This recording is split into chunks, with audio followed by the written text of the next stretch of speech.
Yes, welcome everyone to the first session in collaboration with Concrete Matters. But those of you who have participated in Concrete Matters, welcome back to after a long hiatus. Today's session is about construction and detailing, and thinking about how we dress our construction today, and thinking about this act of detailing as a precursor of construction. I'm looking this way because my text is over there.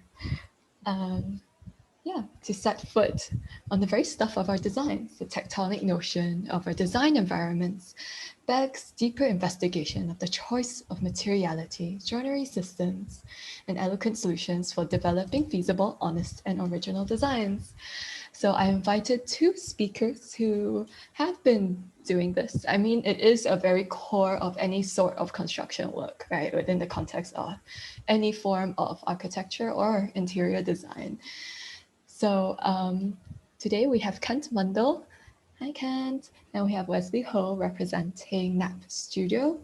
And Kent Mundle is a designer and researcher from Canada and a friend from Canada who is currently based in Hong Kong. His current design practice is collaborative in nature as it spans across multiple initiatives, each with their respective focus. Kent is a co-founder of In the Middle, a design and build practice that works across the disciplines of architecture and art and installation, so across scales, as well as an associate of Stuff, like capital STUFF Stuff, a research design practice that uses design and curation as a form of public engagement on the issues of the city.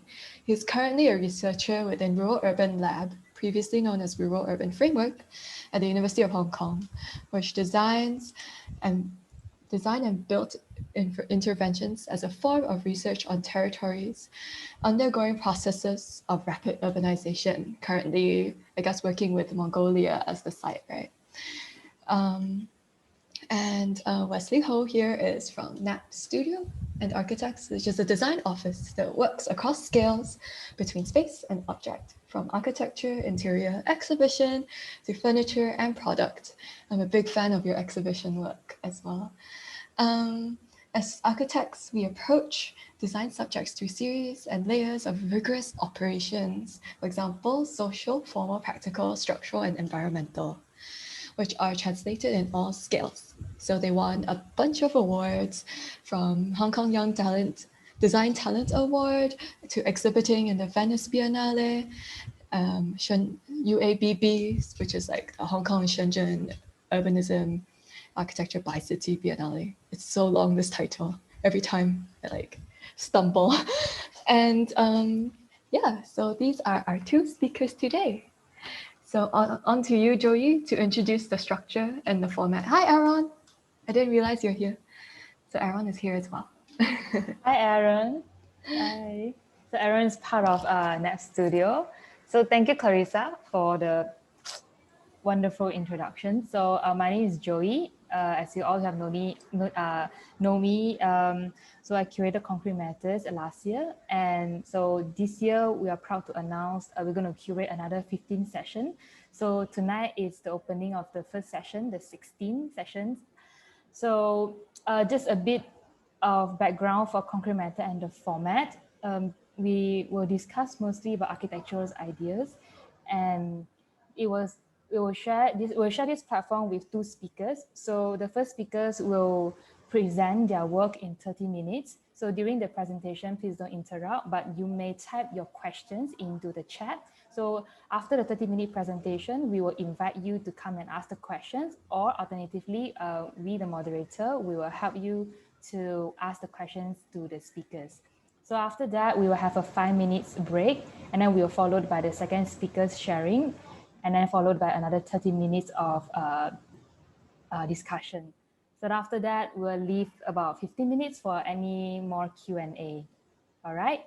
So I hope you are ready. You have your drinks beside you, be it tea, coffee, whiskey, or milk. Then without further ado, let's start. Yes, Wesley, the stage is yours. Okay, let me share my screen first.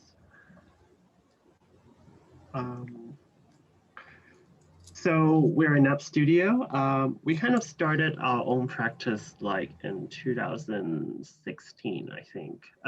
This is one of the earliest projects that we do. The idea that we're showing it is to show like how the project, like almost from all scales, from the detail to its basic form, or even the entire gesture, they all originate from one concept. So I think it is important to understand the idea of detail in construction, not just from the technical side, but also think about it in a conceptual manner. So for this one, it is actually a footbridge in Xiamen. It was in one of these districts that they want to revitalize it and reconnect the neighborhood with the kind of retail and entertainment areas to the waterfront across like a multiple lanes highway. So Xiamen was originated as like a fishing village, and the idea was all based on the construction of the fishing boat. So you can see all these rips and how it kind of morphed and transformed into a footbridge. Yeah, so this project was like from the original idea all the way down to the railing. It was all like together as a single kind of concept that's all about the history of the site and its fishing context. And then the other one, it was like an interesting project to us because it was actually our first win. It was kind of by surprise because we just kind of joined the competition. It was organized by the Hong Kong Gas Company. They want to kind of rethink what a kitchen means to the family and bring it back as the core space, because now everyone usually kind of stay in their own room. And they no longer kind of communicate, and the kitchen becomes almost like a surface area instead of something core to the family. And our idea was to break it into a few platforms or workstations with different materiality, as you can see. So it kind of responds to the corresponding function, like the sink one, and then the stove, and also the storage and the dining table. And it was kind of transformable. So when this concept was kind of morphed into the showroom, because of the orientation and the area limitation, it kind of morphed into something else, but we still kind of maintain the individual island kind of notion, and also they have different materiality. And in terms of the detailing, I think this one is interesting because of how we kind of try to hide something within the cabinet that looks like a stone block. And basically those are kind of rotatable tables and chairs that you can slide out and swing back in after you use it. So then you kind of open up the kitchen and kind of close it when like during different times. And as you know, we kind of work across different scales. It's not just about architecture that we're interested in. We're actually interested in almost everything. And this one is like a very, very tiny self-initiated project. It was during the years when Kickstarter was pretty popular, and we tried to do it as like a campaign. And the idea was based on how we think about jewelry. When you think about jewelry, most people always think about how it looks. It's about how big the gemstone is and how shiny, how expensive. But we really want to challenge that idea. And we think because when you're wearing a ring, most of the time the ring has a very intimate relationship with your skin. So then we start to completely flip the idea of a ring. Instead of being a very extrovert device, it becomes a very internalized one that is about the texture inside and touch that it gives to you. And that transformed into some kind of detailing that were inspired by different things. Like we basically launched 2 sets. One is about natural landscape. So you see the sand dunes, the canyon, and the ocean. And then the other one was about some very intricate animals that have very specific texture, like the hedgehog, the pangolin, and Oh, the other one is actually a plant. It's a mushroom with all the gills. So it was a very funny project because in a way it is not so much about how it looks, but then it really almost transformed the jewelry piece from something that's an accessory into like a pure artwork, because it kind of questions what jewelry means through the detailing of the texture of the ring, but then at the same time, it is not really about the appearance, but about how you feel when you're wearing it. And then this project is interesting because I think it was never really realized, but it got us plenty of awards by surprise. We didn't even go to the award ceremony because we never thought we will win. And it was a Christmas lighting proposal for Oxford Street in London. We really think about how to kind of criticize maybe the consumer culture of Christmas. So we really want to bring back the religious side of it. And it was completely like inspired by how a cathedral is like. The pattern and the domes you see here is actually extracted from St. Paul Cathedral in London. And we transform it into a very different scale. It's almost like a streetscape. So if you look at the drawings, then you see like how the cathedral becomes like a device that fill up the streetscapes and turn the streets into a cathedral. This project never got realized, but we thought there could be like many different ways to make it happen. It could be like drones, or it could be like a wire with all these hanging light bulbs. But I think this project, the interesting part is the like when we're thinking about detailing, sometimes it's not really about how things just come together. It's also about resolution. So we actually tested like a few times on how much we have to simplify the detailing of the cathedral, but at the same time, like how many light bulbs we're using in order to create the reading that is legible enough.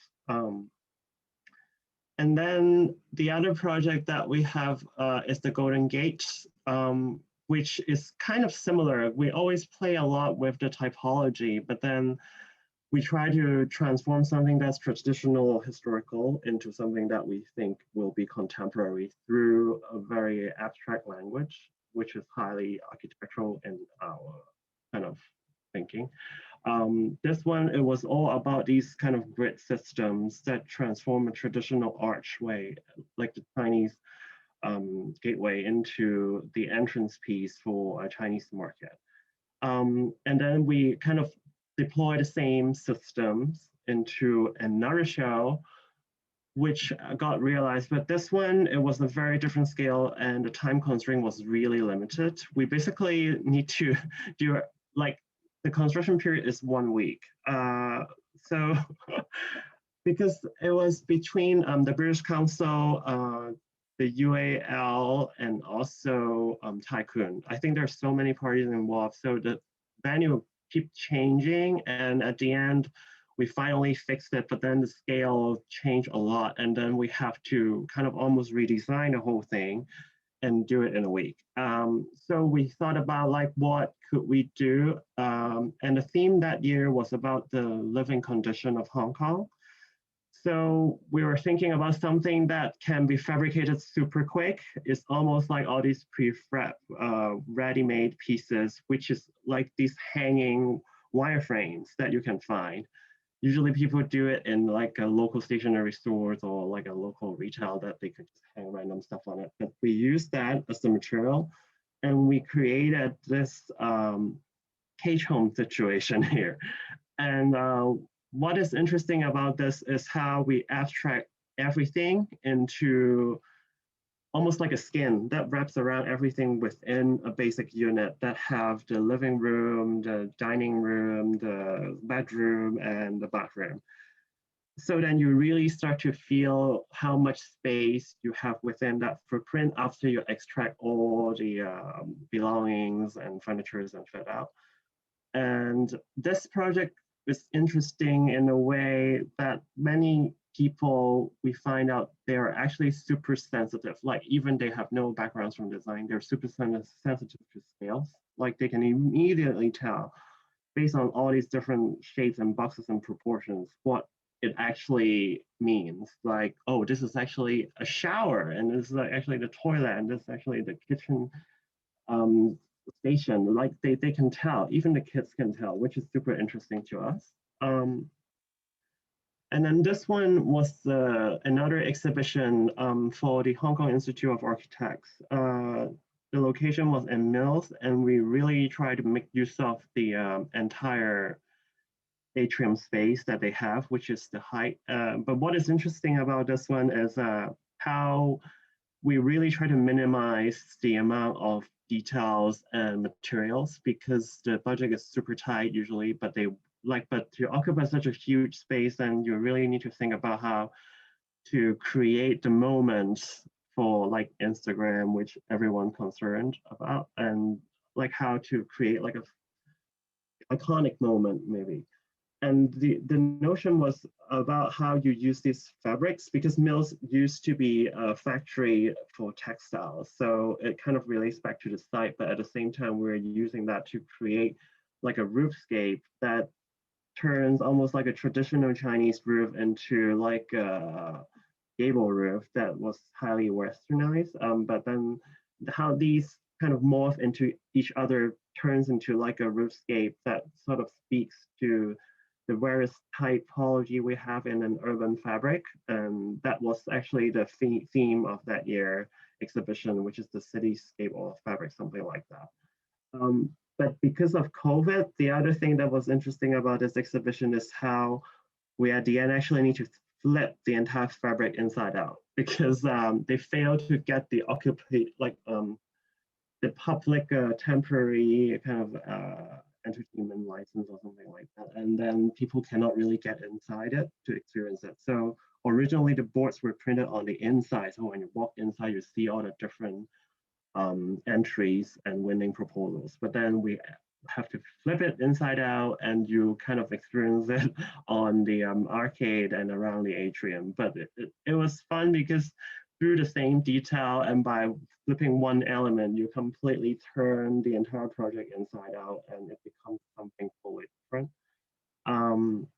The other thing that's interesting is how we try to use one thing as and function as like multiple, like those hanging rods, it becomes like the lighting tubes that lit up the entire space. So sometimes when you thought about detailing, I guess it's also about how you kind of multiply the usage of one detail into something. So it's not just purely about construction. It could be about lighting, it could be about other things. And these are just some other photos that you see. So originally these should be on the outside, which is the campaign graphics, but then they become the inside later and you see all the text and the winning entry on the outside. And this one was another project that kind of played with the draping idea, but this one is an operable installation. And you kind of trigger the sensor to kind of like to make it move. The theme that year was about fashion and architecture. And we kind of play with the idea how we find the two is actually super similar, like how the fabric is also an enclosure around your body, same as the building, but they have a very different relationship with you. And the idea we were doing is using all these white, fluffy threads. They're completely reusable material. No, actually, they're reused like kind of material. They were scraps from a denim factory. Denim originally is white in color. The blue was completely dyed. And these were the end trims out of the denim fabrics that they were thrown away. And they came in like the ball in the middle that you see here. And we used those to create this kind of curtain condition around the room. So when you first enter, it feels like a space. But then after you trigger the sensor, then it started to move. And we also created like a soundtrack of heartbeat. So it's kind of like when you're moving, your clothes start to move and it interacts with you. But in this case, it's like the room that you start to trigger it, and then it works with you. And it creates different shapes and reshape the entire space into like a void, like a dome shape actually in the middle. And we find it interesting, it kind of turned into almost like a temple of worshiping the ball of wasted denim, but it got a very, very interesting vibe. And then this project is one of the early proposals that we did too. It was to revitalize some of the Hutong buildings. In this case, we kind of turned something miniature into an architectural gesture, like how the roofscape you see here, because in traditional Hutong buildings, the roof with the tiling, they actually work a lot with the ventilation. But then instead of using tilings, we were using some more contemporary materials like steels and wood frames and stuff. But we still want to emphasize how the roof could actually be functioning as a ventilation device. So you see now, it's almost like the tiling is morphed into a giant roof. So it's kind of grow into a different scales, but it also turned into like a contemporary gesture in this project. The other thing is how you thought about Hutong and the courtyard as something that's fixed before, but now it becomes a movable partition in the space that kind of flips and changes all the usage. And then this one is another proposal for revitalization of an old village. And this block that you see here, it was also based on the courtyard building diagram that you see here, but we flip it into a vertical building. So you are kind of like looking at the plan view, but now it's the elevation. And because of the footprint that we want to minimize, so we kind of do it that trick, and you still, but we still kind of like keep the reading of the roof as a gesture, which we find interesting. And the courtyard now is the balcony. And there are also other parts in this project, like the interior. And the idea was to transform that almost deserted, like super dilapidated old village into a student hostel and community. So you see like all these new kind of intervention. And then this one, we got into the finalists, but we didn't win. We were the final 10 out of like more than 1,000 entries, I think. But it was the theme of this competition was about ocean and plastic.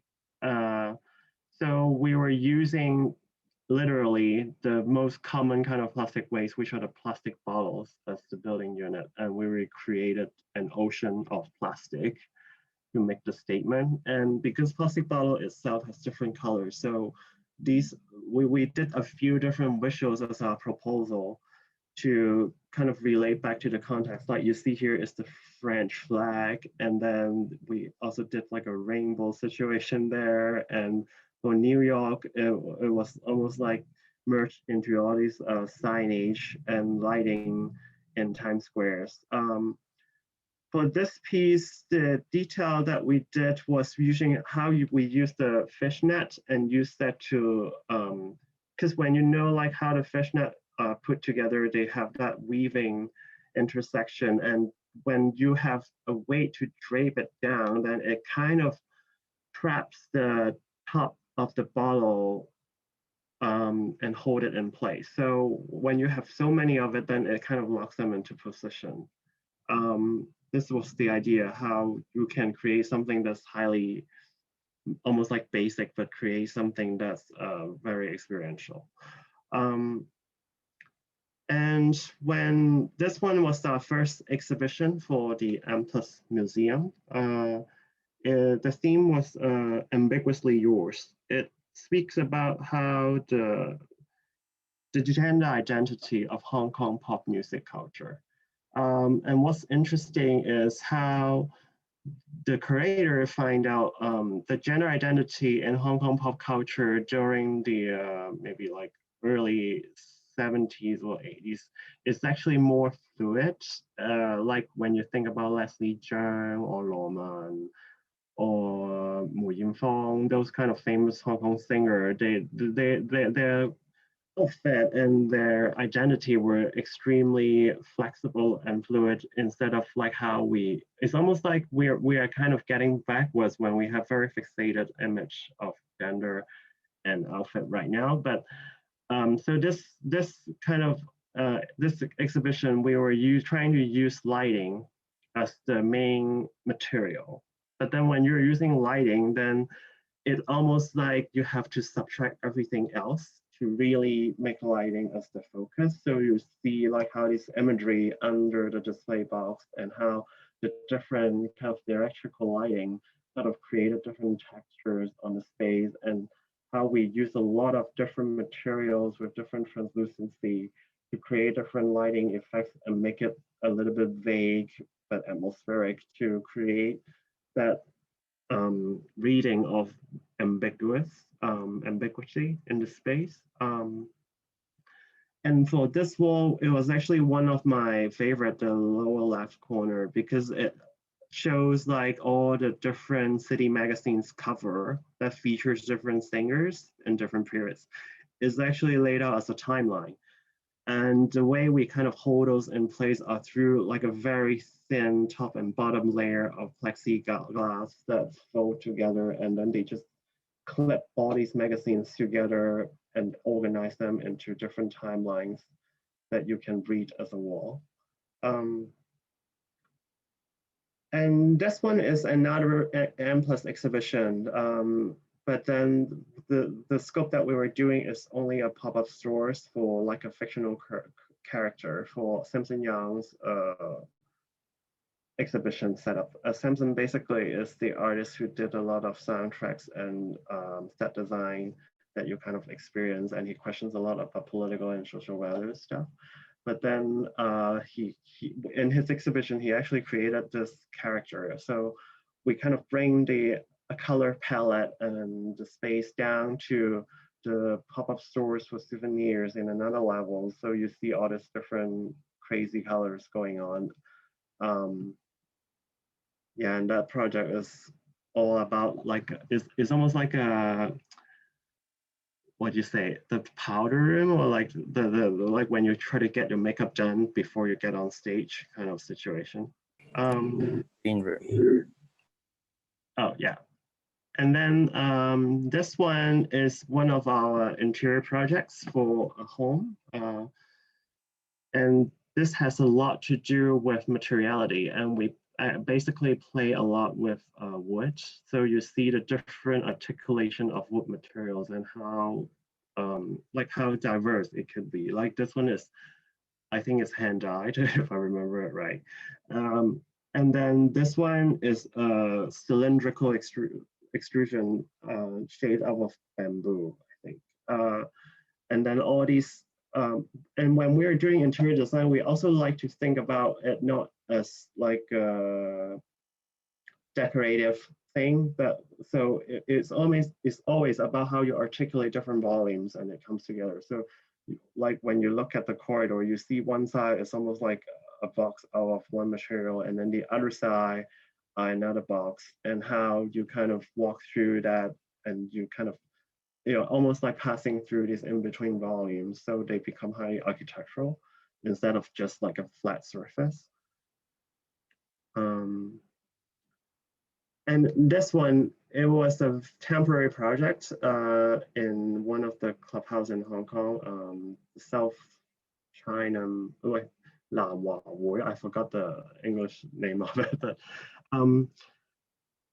this used to be a squash court, but then because it's so underutilized, so they asked us to remake it, and the new tenant wants to transform it into an esport arena. If you know what esport is, it's like all this gaming stuff. So this is like a pop-up esport classroom, and how we need to create this temporary structure within a squash court is like, is a complete detachment of the new invention with the building, because they can really just transform the space back into its original look. But then we are at the same time have to really just wrap it up and turn it into something else. So essentially, this is like tucking one volume into a building. And what you're seeing here is how we try to merge with something that we cannot hide, but try to turn it into something that also works with the design, which is the squash court line that cut across the entire space. Because we can't really build it that tall without like any kind of fixture on the wall, but we really cannot touch the wall at the same time. So this is almost like a standalone pavilion that just got tucked into this space. But we also work with the existing graphics and court lines and turn it into part of the design for the eSport arena. And then this project is our first one for Tycoon. And then we have a few more working with them. But this one, they want to move, the original brief was how they want to move the bookstore into one of their cafe floors. And this was like a common area that they have. So all these furniture pieces are standalone, and they also wanted to be highly flexible in terms of usage. So we work with like a local seafood who is really good with different kind of metal, but also another one on the plexi pieces. And then we kind of put together one piece that could be used as a bench, but at the same time, you can stack them up into a shelving unit. So when you look at the detailing, the legs of this kind of bench or shelf, they also have these openings that you can slot in, and then they become a stackable unit and can turn into a shelf. And why we were doing this when we were first choosing the material is because Tycoon has such a minimal aesthetics, and this space is one of those that you have these giant full height windows. So we really don't want to block any views of it because it has such interesting urban viewpoints. Like you never got to see all these roofscape and the surrounding buildings, and you can also overlook into the courtyard on the other side. So we kind of think about how we can turn the shelf into something that's very minimal, thin, airy, and light. And that's why we choose stainless steel and plexi as a material for this piece.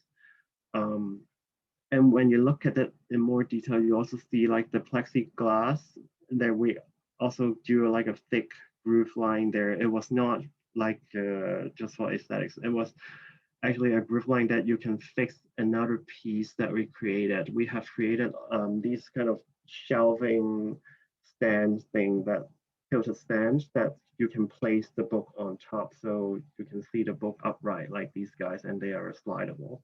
And then this one was a pop-up for Tycoon in the convention center. I think they have been reusing these since then because they're highly durable, but I guess we later thought maybe we make them too durable that we shouldn't, so we can actually get new projects out of it. But they are highly like functional, and they have multiple purpose, because what you're seeing here, these benches and these stands, they can be flipped on different sides, and they function as different things. Like this one you see as like a reception counter, but I think now they kind of break it into like the individual pieces, and they use as like these, when they have public speakings, it was the speaker stand there. And then also for these benches, when you flip them, then they can also become like a table, like a lower shelving unit, stuff like that. And all these are completely done without any screws because we just really want to keep it minimal. And we did a little bit of detail there. What you see, those three stripes there, it is not joinery, but it is the logo of Tycoon Contemporary. But what's ironic is later on, I think they kind of scrapped that identity. They just want, because before the contemporary part was something else, and then the whole complex, they have their own logo, but now I think they kind of merged together. But it still remains as one of the detail in the piece. And sometimes now when they're flipping the pieces, it also kind of becomes a handle that they can use to hold the pieces. And the other one is another super minimal pieces, because Tycoon Contemporary, if you're familiar with their exhibition, they're highly abstract, minimal. like they really cannot afford to have crazy signage, which are super typical with crazy colors that pops, which would really disturb the space. So we try to make it as minimal as possible. And again, we're using something that's completely transparent, and only the signage itself is printed on the piece of, I think this is also plexi, but then the stand itself is also extremely minimal. We try to hide all kind of joint work and screw fixing.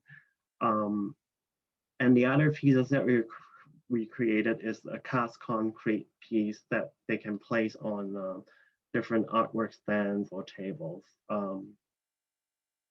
Yeah.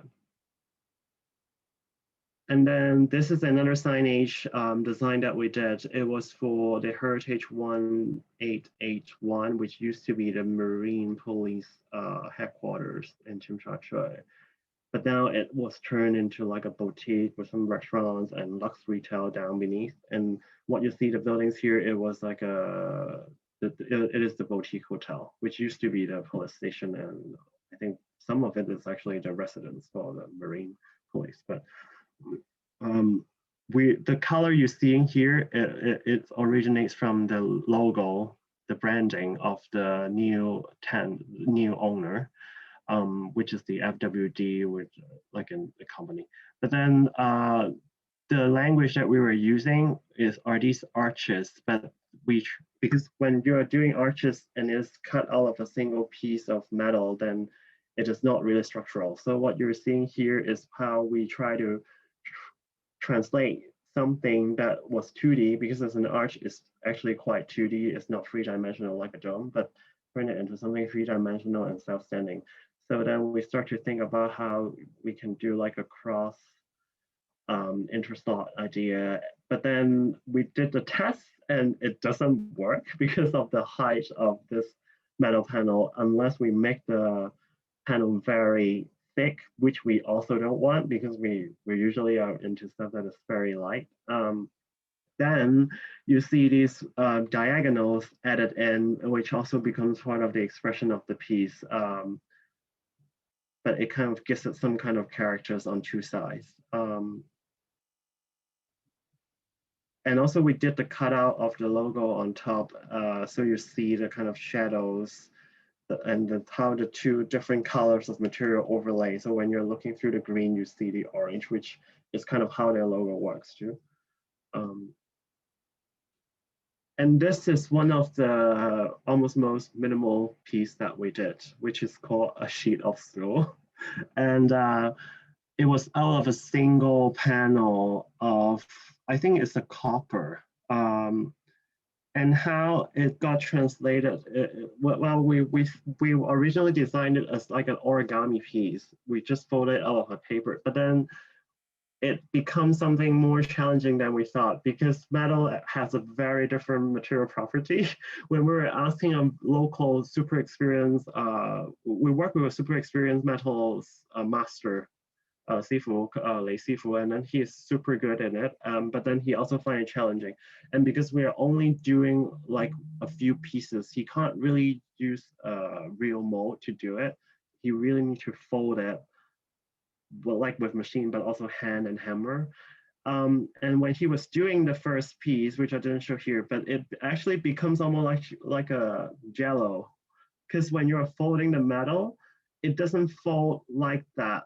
They don't have a clean edge. It has this wobbly, curvy thing go on. It's almost, if I'm sketching it out, it becomes something like this.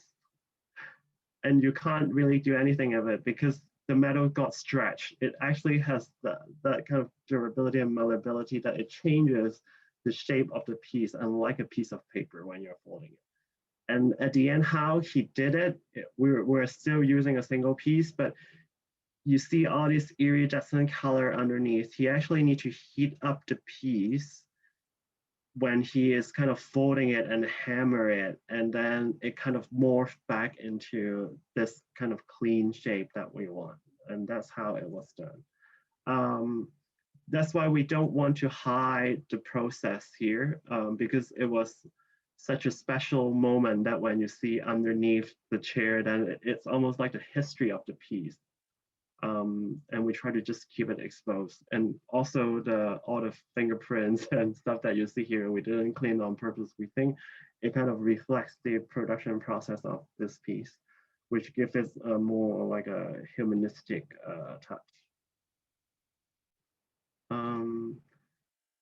And then this one is another super tiny project that we did for the Shenzhen and Hong Kong Biennale.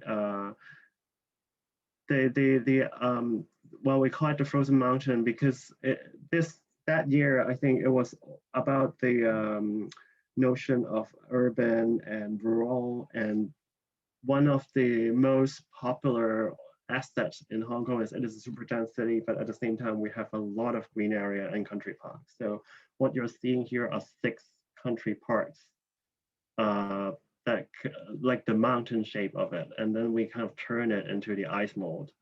And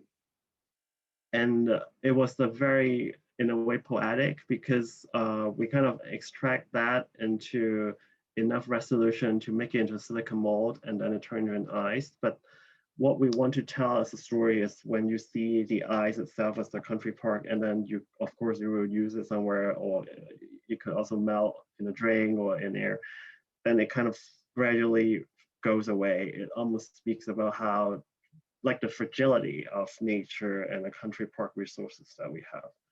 And it becomes something that's usable, but at the same time carries some kind of deep message about our living conditions and environment.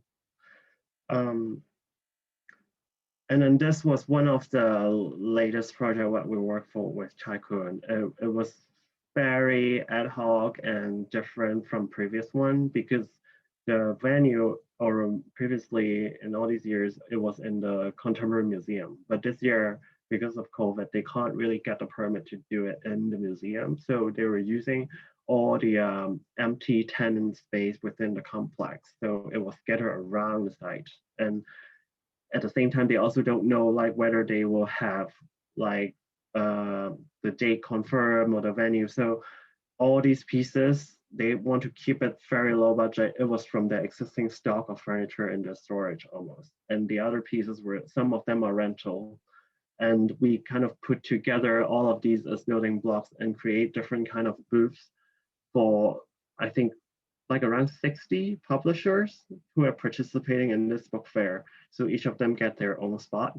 And the idea that we try to do is to use different colors to highlight the space, but at the same time, if you look at the plan, you see the different figures that we try to create. So when you walk into the space, then you feel a different circulation pattern, but also the color gives you a different vibe, and it signifies a different space and different zone in the book fair. Yeah, these are just some drawings that we did. But what is interesting here is almost like a misuse of furniture. What you're seeing here are these mahjong tables that we kind of just reuse, but then it becomes an exhibition device. And then also these storage boxes.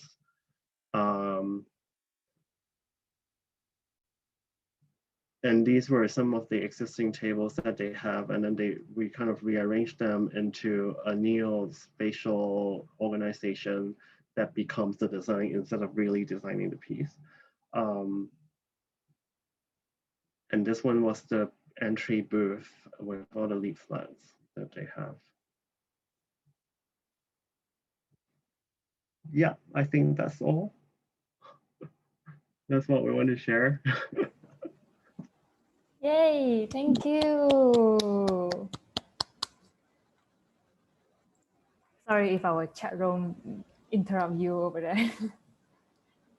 But thank you for your presentations. Thank you. Thank you. Thank you. So, yeah. Go for it, Joyee. Yeah, I'm gonna say something. You can stop sharing if you want to. I think we have some questions in the chat box, and I do have some questions written down here as well. But first of all, thank you very much for your sharing. I think they're very detailed, up from very big size, from architectural proposals to interior to exhibitions to small objects like the metal chair and also the small souvenir of the frozen mountain. So maybe before that we go into details, right? do you mind that we share a bit of maybe your design process behind? As in like, so Napp Studios, what was the core philosophy, or like how do you guys always approach a project usually when it comes to a new brief?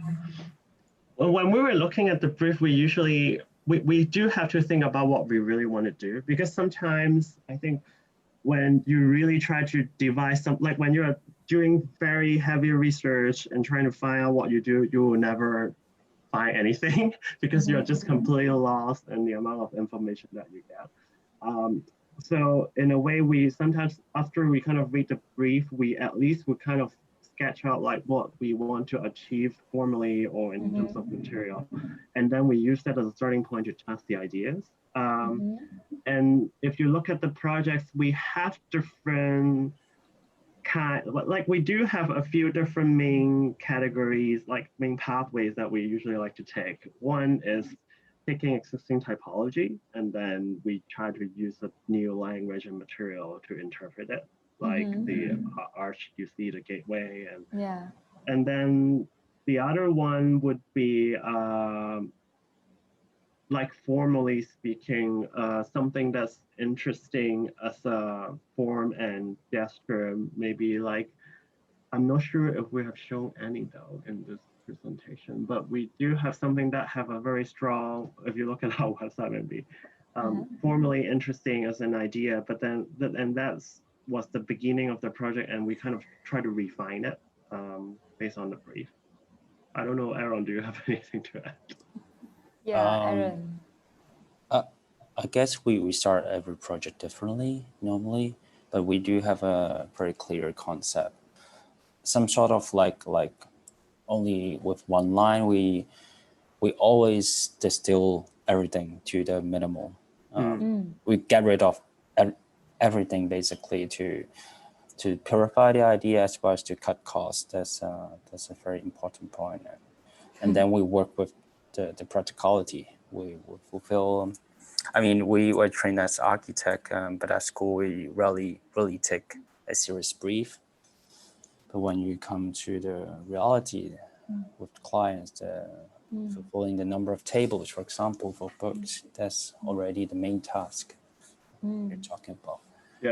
Yeah, like the last one you see, originally we have even more expressive and like various type of figures that we want to create in the plan, but the brief changed. They want more numbers of publisher, but the space is still the same. Then at the end, it becomes more limiting than before.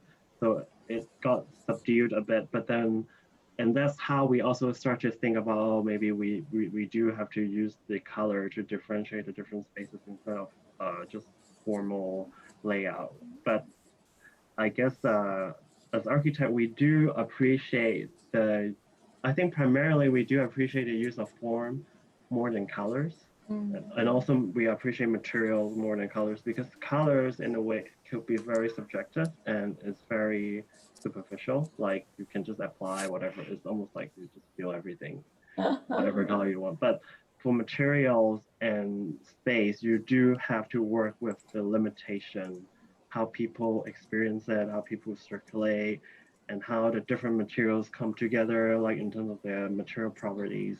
Like those are real restrictions that you have to work with and respond to. And we find those more, I guess, honest, or yeah, I guess. I see. So would you say that the minimalism, like Aron mentioned just now, to rid of all these frivolous detail and for the practical reason, for the budgetary reasons, so that's why you come up with the minimalism. That's the reason behind it. And then it also related to, is it the reason why most of your project, because I mean, I might be wrong, but the project uses a lot of metal, like meshes, metal, even the chair, even all these grids. Is that the same reason behind? I'm going to say some words with colors, actually. Actually, we love colors a lot. We actually use them a lot. One of them, the thing that I try to avoid is being too minimal. We are not that kind of whiteness, plain, boxy kind of minimalist. We always find something that could be easily related in terms of colors or cultural or identity, and translating to another form that we often use as a basic geometry. The reason for that is because I think architects are too much dwelling on their own circle, developing their own forms, their own conceptual ideal. But the general public has no access. It's inaccessible for the general public to read that. So that's why we start like infiltrating with some more kind of identity or collective memory in terms of colors or materials. So talking about metals, I saw the question from the chat box. Actually, that comes kind of accidentally. We actually started a lot with plywood. We have a really skillful guy who does all our wood stuffs. But then we found this metal sifu. All of our metal stuffs are done by one person. And he's so willing to help, he's so skillful, and he understands what we're trying to do. That's why whenever we thought of something that's difficult, we start off with metal. Metal is light, metal is beautiful, it's durable, malleable. We use stainless steel, we use copper, we use brass, we use we're trying something more. We're thinking about aluminum, expanded aluminum, things like that from time to time. I think that kind of space that we can play with metal is kind of more than larger than wood, for example, unless we have an industrial grade machine for wood. No, I think the other thing about metal is in the context of Hong Kong, actually, metal is much more acceptable because wood sometimes is not as forgiving in a humid climate, and it's very hard to source nice quality, but at the same time affordable wood materials in Hong Kong. And on the idea of colors, I think, well, what we were saying, well, at least what I'm trying to say is we're not trying to get rid of colors. It's just when we're using color, we don't use it as a stylistic approach. We think it is something that has to tied with the concept, and it should be necessary when you're using it instead of just like casually because it looks like fancy or colorful and pretty. Then I think it should fill into part of the material process. I think I understand. So I think earlier you were saying that it's not that color is not important, is that when the object is devoid of color, somehow its form stands out more, it captures people's eyes than the color. Am I right? Yeah. So sorry, so on to Aron just now was talking about the skillful carpenter, and then you guys managed to find this sifu who managed to do a lot of metal work. So I think it's back to one of the questions Clarissa asked. So how do you guys come across this contractor? And even though it's, let's say it's not this contractor, how do you make sure that your detail is easily communicated, like people can understand straightforward? So today, if I were to draw a detail and then I pass to a contractor or builder who might not have an architectural background, how do they understand and then build according to what you want? For the skillful sifu, we always find it through designers circle, not from architect circle. Architects don't know sifus at all. They know only contractors. So the product designers are the main source that we find. They know a lot of good people. And where do you think is the best place to find these sifu? Go more to the events like these. I mean, know more people that I don't know, that's how I find and just ask. In terms of drawing details, I have to be honest, I don't really draw details a lot. I draw like a design intent and I go talk directly with them and really make them out. First I simplify all details to something that I can draw. Our details are not fancy, but we really look into it to simplify it. So just by simple hand sketch and minimal dimensionings, people could understand it. and then we test it out if the dimensions are correct, instead of really making fancy, exquisite, three-dimensional joints that actually no one could afford to make that. Correct. Yeah. Last, beyond anything? I think the detailing part is true. Somehow when we were at school, we always thought like we have to know everything, and we kind of figure out like the perfect detail, very nice, clean detail. But because the way we were taught is like when you're looking at Mies, then it's almost like they make it sound like Mies did everything, but I don't think that's the reality.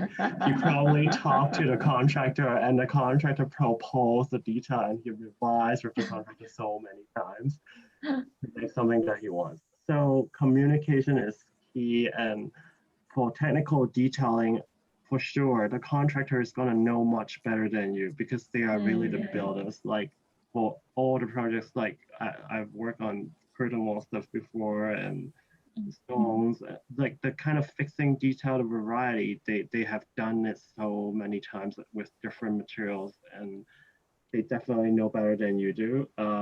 So let's go back to why, like as what Aron said, we have to sketch out the intent. The intent was more about like how you want the detail to appear to look like with all the key dimensions, like the gap, the recess, stuff like that.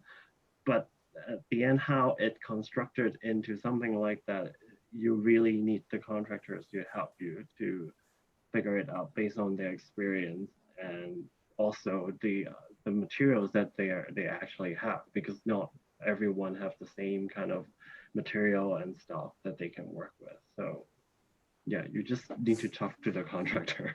Yeah, I think that one also related to the question that I think Haziq asked. Haziq, you want to turn on your mic? So Haziq asked like, I wonder about the iterations of detailing the movement between 2D plus 3D drawings and physical models. Sort of like, how does the process go when you have your concept, and then do you test out how does the cycle go? And for example, with the ocean of plastic, did you test the droop of the net? Okay. Oh, that one, it was like a competition proposal. So we didn't really do like a physical test, but it was more like a conceptual design that we proposed. And I see. But how about other projects? But other projects, we do mock-ups. Yes, we do. Aron, maybe do you want to talk about the process? Yeah. We always start with 3D first. I mean, it's just a personal take. I think much easier in 3D, and then I move back to 2D probably with drawings. Physical models, we really test like a structural performance on physical model, because we're mainly dealing with, like, for example, metals. If we have to test for common materials like wood or like plaster or interior projects, I don't think there are like crucial aspects that we have to test through models. So our prototypes mainly deal with metals, to be honest. And for example, the signage, that arch thing we did, that was one of the most difficult projects that we've encountered. We made this huge one, and then the whole thing just twists, and then we changed material, we folded the edge, we changed the dimension. We actually, if you really look into that project, that one is so amazingly done because of the two colors as well. If you have to powder coat a piece, you can't powder coat like two different colors on the same piece. So there's this detail of how we basically welded a kind of screw in the middle of the two plate, and after they powder coated it, the two screw we put on like something like a ring, and we screw them back in without actually screwing on top of the plate. I mean, through that way, we tested a lot of with the physical properties of the metal, as well as the installation procedures as well. So yeah, I guess that's it. So it's powder coated on two different colors, and then essentially joined to them together Yes, that looks yes. like one piece. I Yes. see. Maybe I can show it. Yeah. Or upload the detailed drawing so we can copy it. No, just Oh joking. no, we didn't draw that out. Yeah, this little chunk in the middle. Oh, I see. This is the part that the two pieces are held together. So you say you didn't draw the drawing, so it was purely through communications to the contractor? Oh no, well we sketched by hand. That's it. That's But we cool. do have the main like 3D, Yeah, like the definitely, real definitely. drawing. It's just the very tiny detail part that we just sketch and communicate. And actually, these cross sprays are added afterwards because it still twists. And we just tested with different lengths with the first mock-up. What is the minimum length we should put? Yeah. At which point the connection We've should be tried done. this, like all full length. We've tried this. We've tried cross, stuff like that. It's This was basically add-on. impossible to imagine or calculate where. Oh, but this was add on as a non-structural member. So. They are structural. They are They are structural structural. now. Yeah. Oh, I'm so They're sorry. the only piece that hold it up, actually. Yeah, because when without those pieces, actually this whole thing, as everyone said, fall. they will twist. Those legs They will will warp. twist because the top is Oh. heavier than the Yeah. bottom, and then the metal just automatically start to wobble like a jelly. And then And even by wind, the whole Yeah. thing twists. it was this Wow. piece that kind of hold it together, and we make it as thin as possible. And I think we also did a few different tests. Oh, the process is so much more interesting. Now we know. Yeah. Cool. Thank you. Thanks for that. So with so much experimentation going on with metal, is there any other material that Napp wish to explore in the future? I think like this Gary's question, any attempt to innovate or create new material as part of your practice? I think we do want to test materials, but it is very expensive. Like, given if money is not a problem, let's say the budget is not a problem, you got a super rich client one day. Yeah, why not? Everything. No, I think it's very hard to say like what kind of materials we like to test, because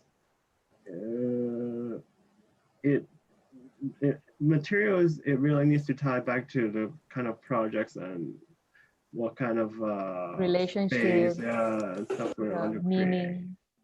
I mean, personally, I'm super into retail design spaces because, first of all, I really like buying stuff and shopping, but then if you look at all these boutiques, they have very specific brand identity, and they were using very innovative fabrication and materials to do the tables and stuff.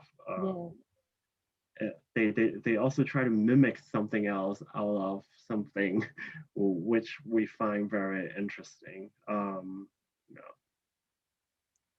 Yep. Aron, want to add any last words? I'm good. Thanks. Okay, thank you. I think that's all. I think the questions on our side. Did I miss out anyone's question? We can still open up for one. I was last wondering. I was wondering if I could ask a question too. Yeah. Yeah, Sorry, sure. Nicholas, go ahead. It's your my question isn't design related, so maybe you go ahead first. I'll follow up after you. Okay. I'm not sure if what you're asking. Well, I think in this space of kind of the multidisciplinary, I'm curious how you guys are looking at kind of taking on the next projects in terms of framing that kind of position. If it's now, there seems like there's a real latent opportunity to fill this kind of the scale that you're working in, right? Like especially in Hong Kong, right? I think there's so much opportunity for it, but I'm curious if you're looking for ways to now, are you trying to scale up, or are you finding that, no, this is this perfect niche and we should really own this space? So yeah, I'm just kind of curious about how you frame these next steps and what kind of next projects you take. That's a good question that we have been thinking for years. But yeah, I think we're, everyone's maybe COVID is a asking good themselves time. now. COVID is a good time for you to think. Yeah. yeah, we're accidentally kind of and luckily beginning our like little niche in exhibition design, and we really like that because in terms of the Hong Kong context is well very difficult to venture in the building scale, definitely in terms of the project opportunity as well as the client taste maybe. So when it comes to exhibition, the whole constraint is less stringent. We have a lot more space to play with and a lot more non-functional kind of spatial qualities they would appreciate. And we can test things very quickly. We enjoy testing stuff a lot. Last time with exhibition, we test something with paper, fabric. That was the first attempt. It was quite successful. And exhibition is so quick. From the design to the construction to the dismantle, we're talking about like 3 months max. So when you compare like architectural projects, it at least take like 3 years. Yeah. I think the learning curve is too long at this age. The more we're the kind of person who are super efficient. So the more we do, the more we learn. And I think we're going to keep doing that and survive and learn more and wait for the right opportunity to scale up. Nice.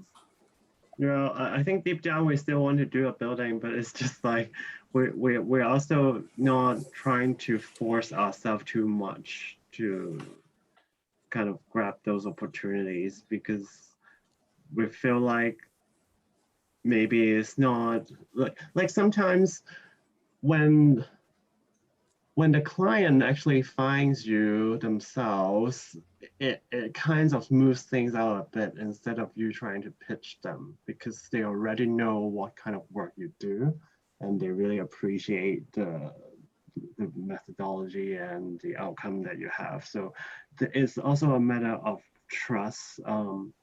I think we did have work with some very difficult clients when they're not like in the right kind of mode with you. Like they just find you because they want to complete something, not because of the work that you did. Then it becomes very difficult, because then they start to kind of force their ideas on you, and then you have to do a lot of coordination and negotiation with them, and it turns out like with a lot of effort, then the outcome is still not as good as you thought or as good as you intend. Then it becomes almost like a wasted effort. Yeah. Nice. I have a little add-on question to that. I wonder how you learned from your overseas working experience. Like Aron, I think you worked in Sweden, right? If I'm not mistaken, and then Yeah. Wesley in the US, right? Yeah. And then how did you, because both of them were architectural practices, building scale, and then you're coming down to exhibition, maybe it's a reflection on that, or what do you guys think about that? Well, I used to work in OM in New York, and it was the most intense year that I have. Like within that year time, I actually work on all scales. Like I've done perfume bottle design for Calvin Klein, and then I've done the Met Gala and exhibition, and then I've done Facebook campus expansion, which got scrapped because Facebook got that scandal about privacy and stuff that year, which is the first time. And then I also did like a tower in Tokyo, which is going to be constructed soon for the Olympics. But I think I think in general, architects still think very similar because of the training, I guess.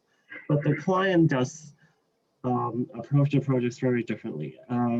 At least for my own understanding, is based on my own experience, I find US client, they do respect the architect's decision more, while in Hong Kong, I think because most of the clients are already, I think in Hong Kong, most of the clients are very business-minded, unless they were from some kind of cultural institution.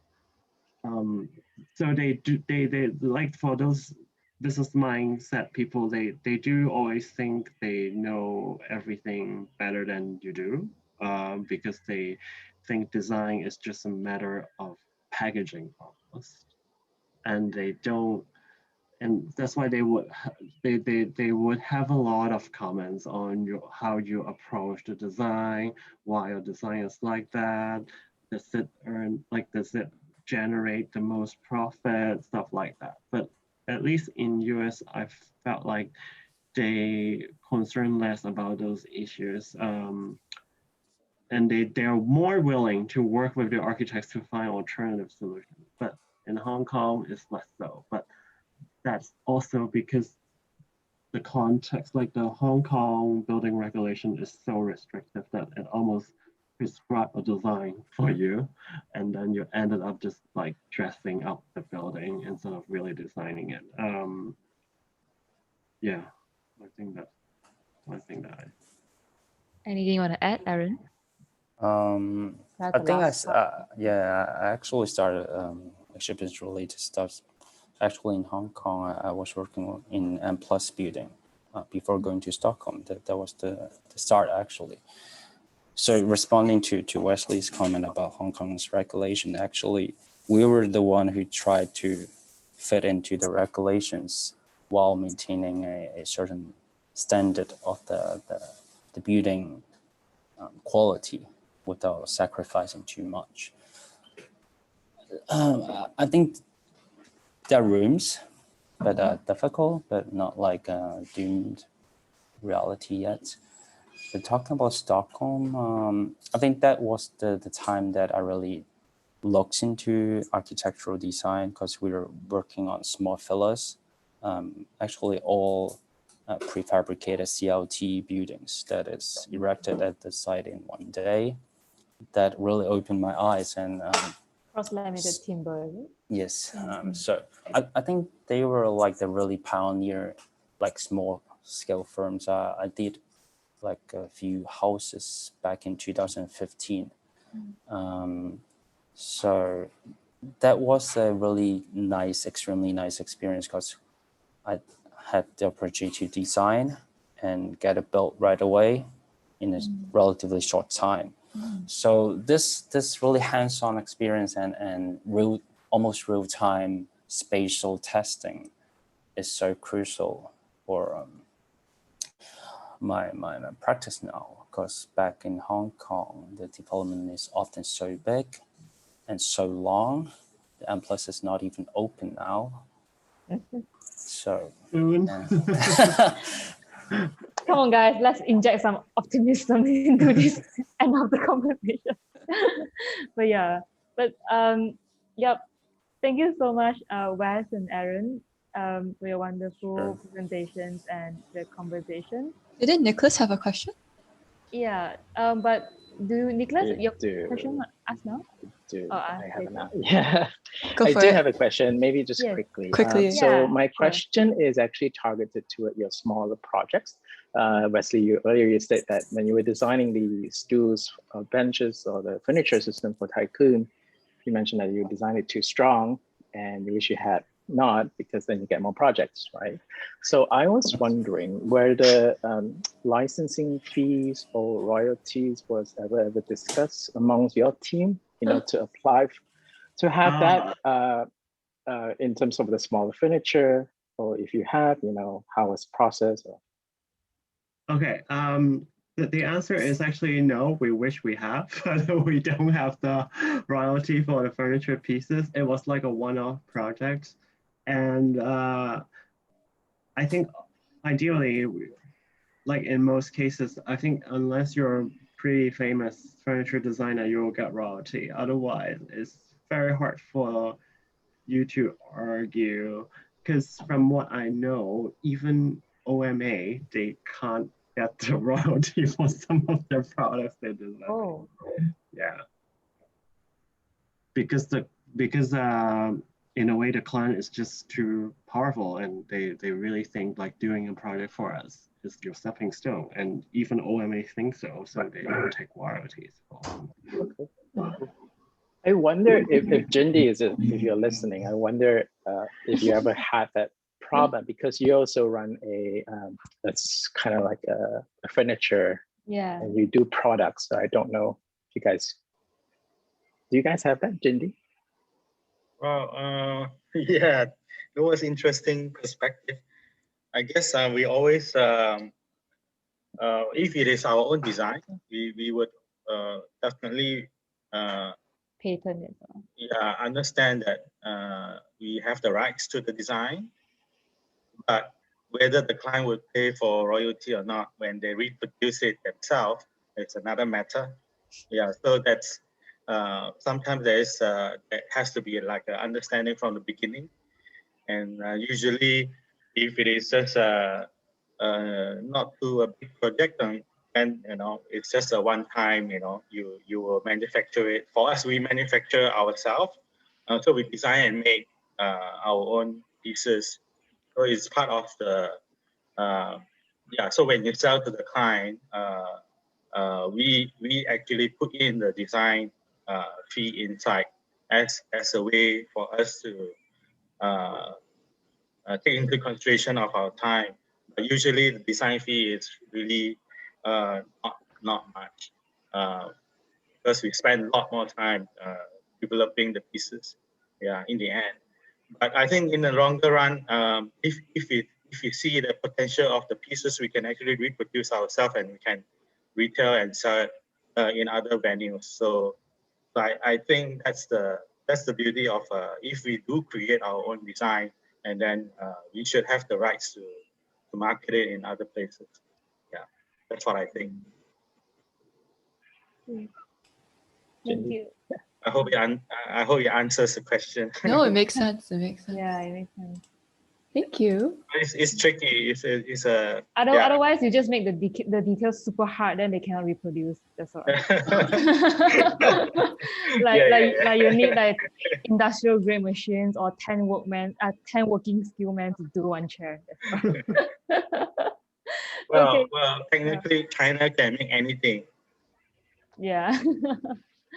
Okay, thank you, Jindy. Sorry, guys, it's sort of like running out of time. So we do have to take a really quick break before we start the second presentation. Yeah, is that okay? Cool.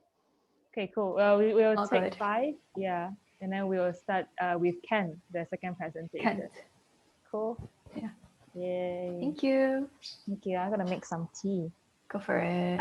So thank you those who will stay for the first session. So if you have to leave, you may leave now, just say goodbye in the group. But if you wish to stay for Ken's presentation, which is also equally interesting as well, please stay, and after you make a second cup of coffee. Yeah, let me make some tea. Go for it, go for it.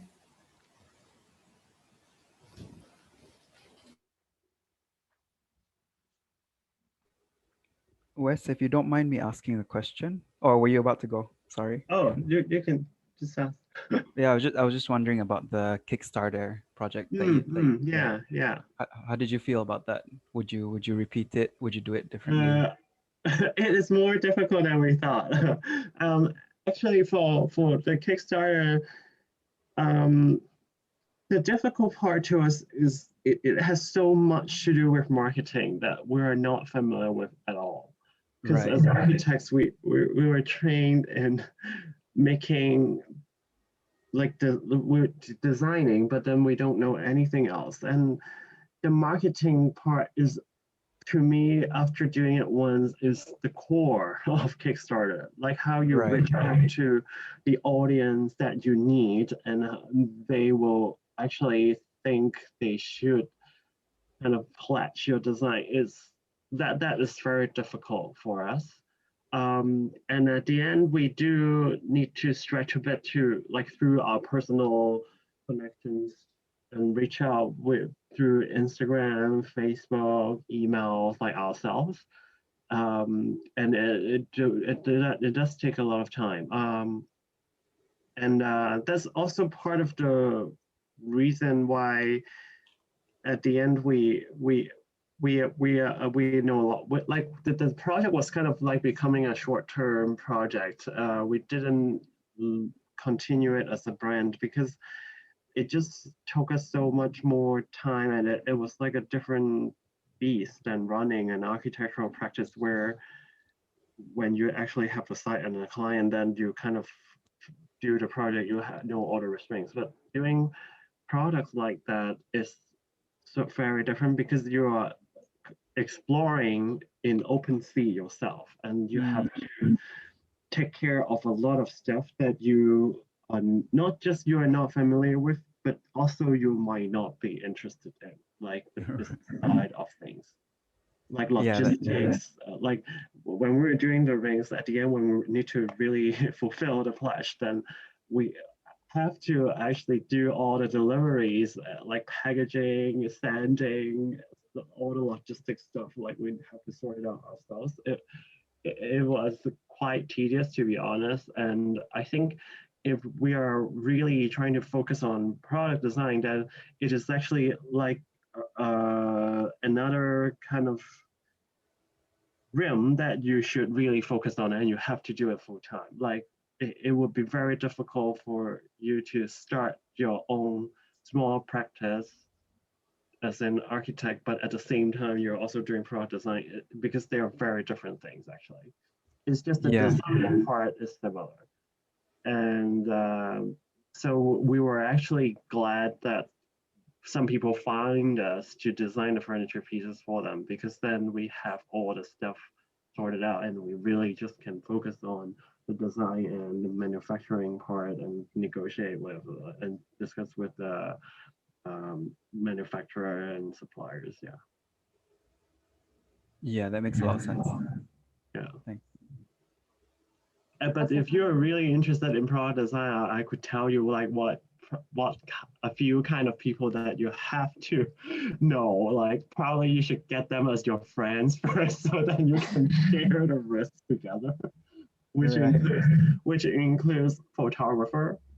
They're extremely crucial, especially for product shots, because you can't really do it yourself. Like for our rings, because it was so small that like the ring though, so nice. Yeah, the ring, we can't photograph it well ourselves, because when you're using typical cameras and you focus on one detail, the other stuff got blurred because it's out of focus.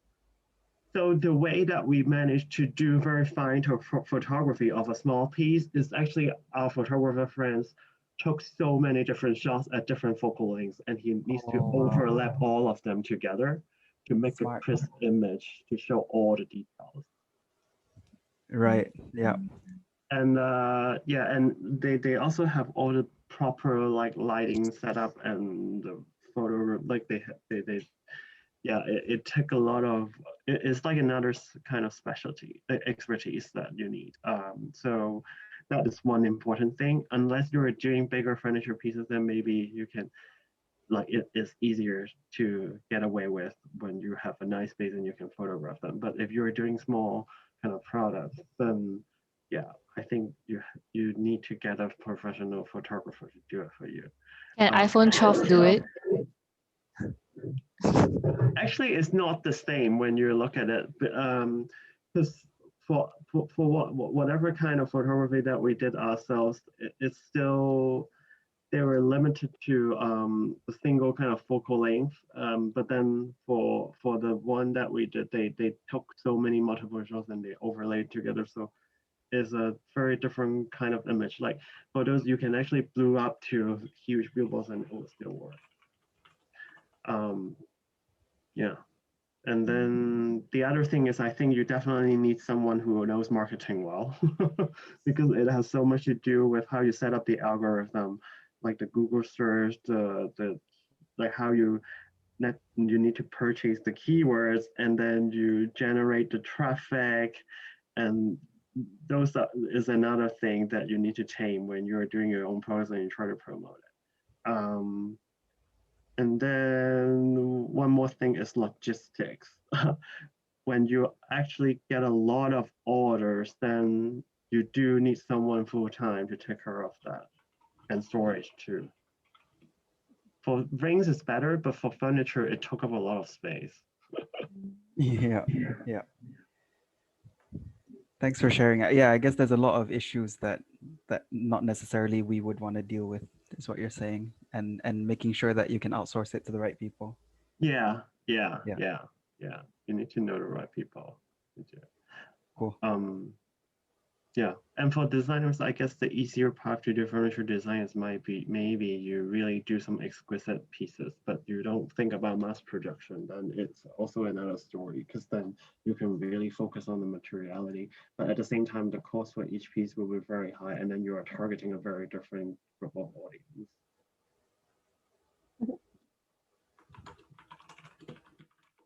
Okay, thanks.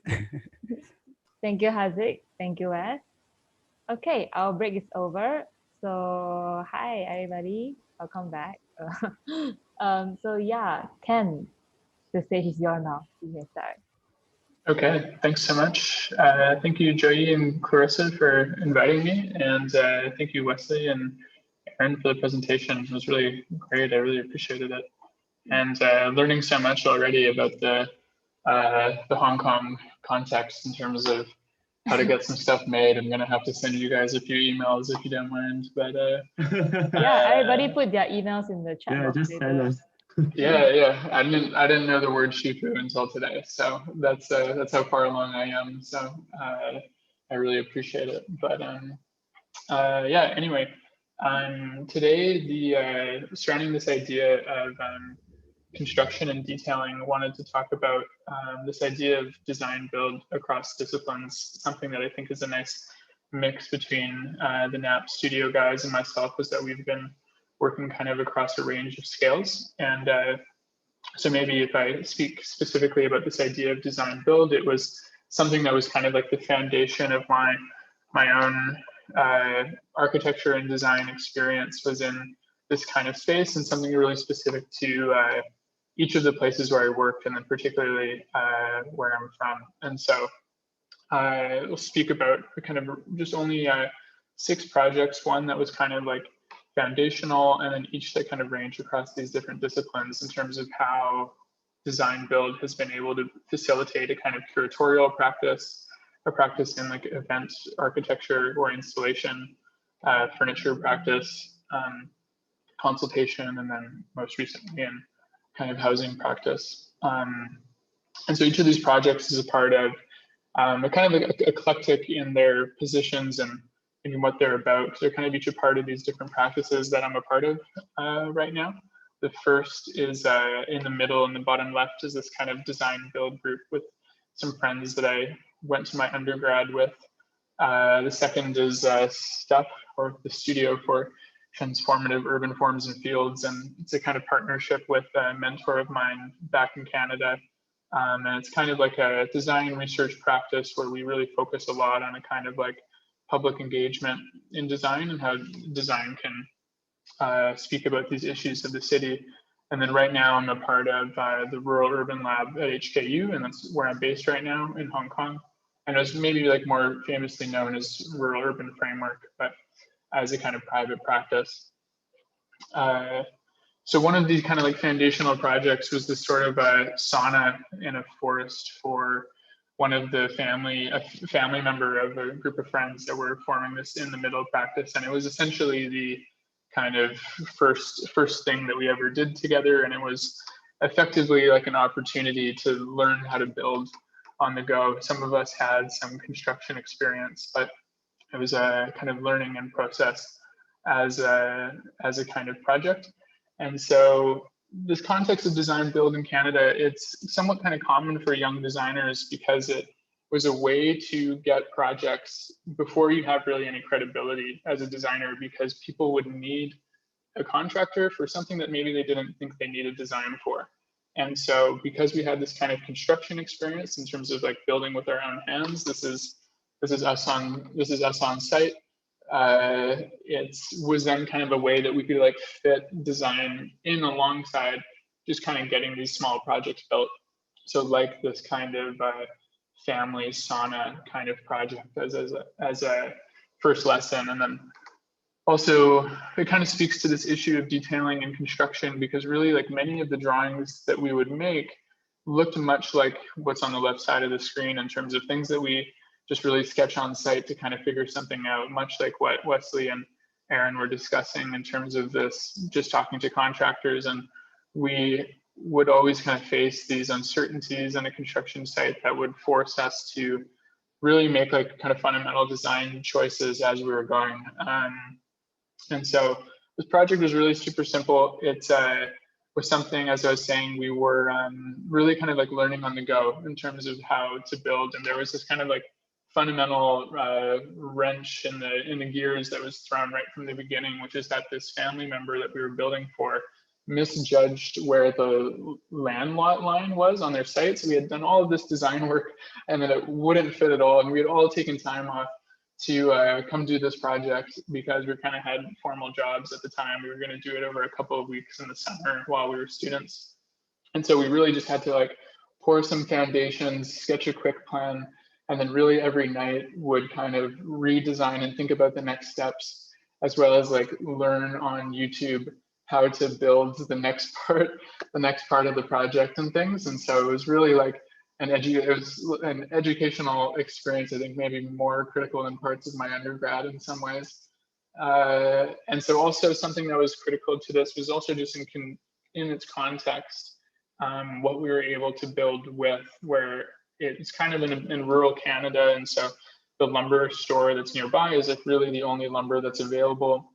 And much was also kind of pieces of a cabin nearby that had been built that we had to use. And so the two windows that you can see, one was like a patio door, and that was just something that we framed out of wood, and the other was kind of like an offcut that were really the kind of the only pieces that we'd be able to use in order for these windows. And so this was kind of like the beginning of this in the middle practice, and also kind of it seemed to kind of like set the stage for a lot of these projects or any of the other projects to come, of this kind of uncertainty that we would have to deal with. And so next project is something that was through this practice called Stuff, and it's something more about being like a kind of curator as a designer. And this project was based in Winnipeg, Canada, where I'm from. And so Winnipeg is like a really small city, and it's a really kind of like typical case of a North American city that is pretty small, and it's been kind of dominated by the car. So there's really no urban life at all. And so part of making this kind of project was not just to propose the design project as this kind of furniture, but rather use a design competition as curators to try to like stir up this conversation in the city of the street as a public space. And so, and how like the sidewalk in the street can interface with the public in a way that the street condition in the city wasn't currently doing.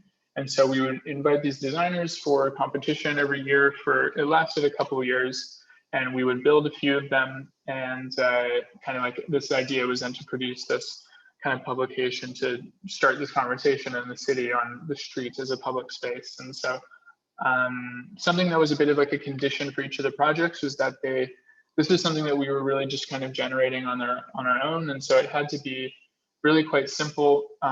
They had to only really last for a few of the seasons because they couldn't stand during the winter. And so we had to be able to dismantle them.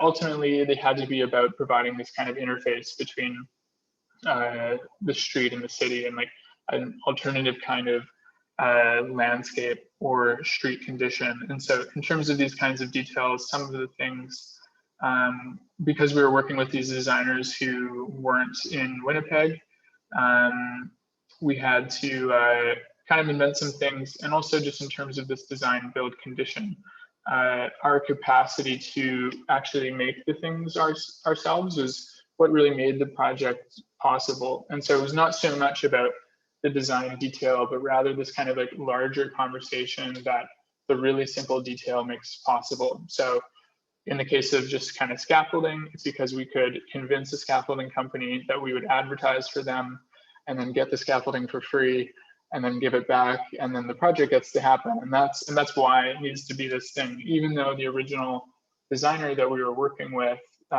spec'd some kind of like welding detail, which wasn't really possible in this kind of in the economy of scale for the project. And so for one of them, just as an example, then it was just these kind of threaded rods that holded the plywood together. And ultimately, because it was dismantleable, it allowed us to then kind of deliver this piece of furniture to an indoor skate park later and be reused later on.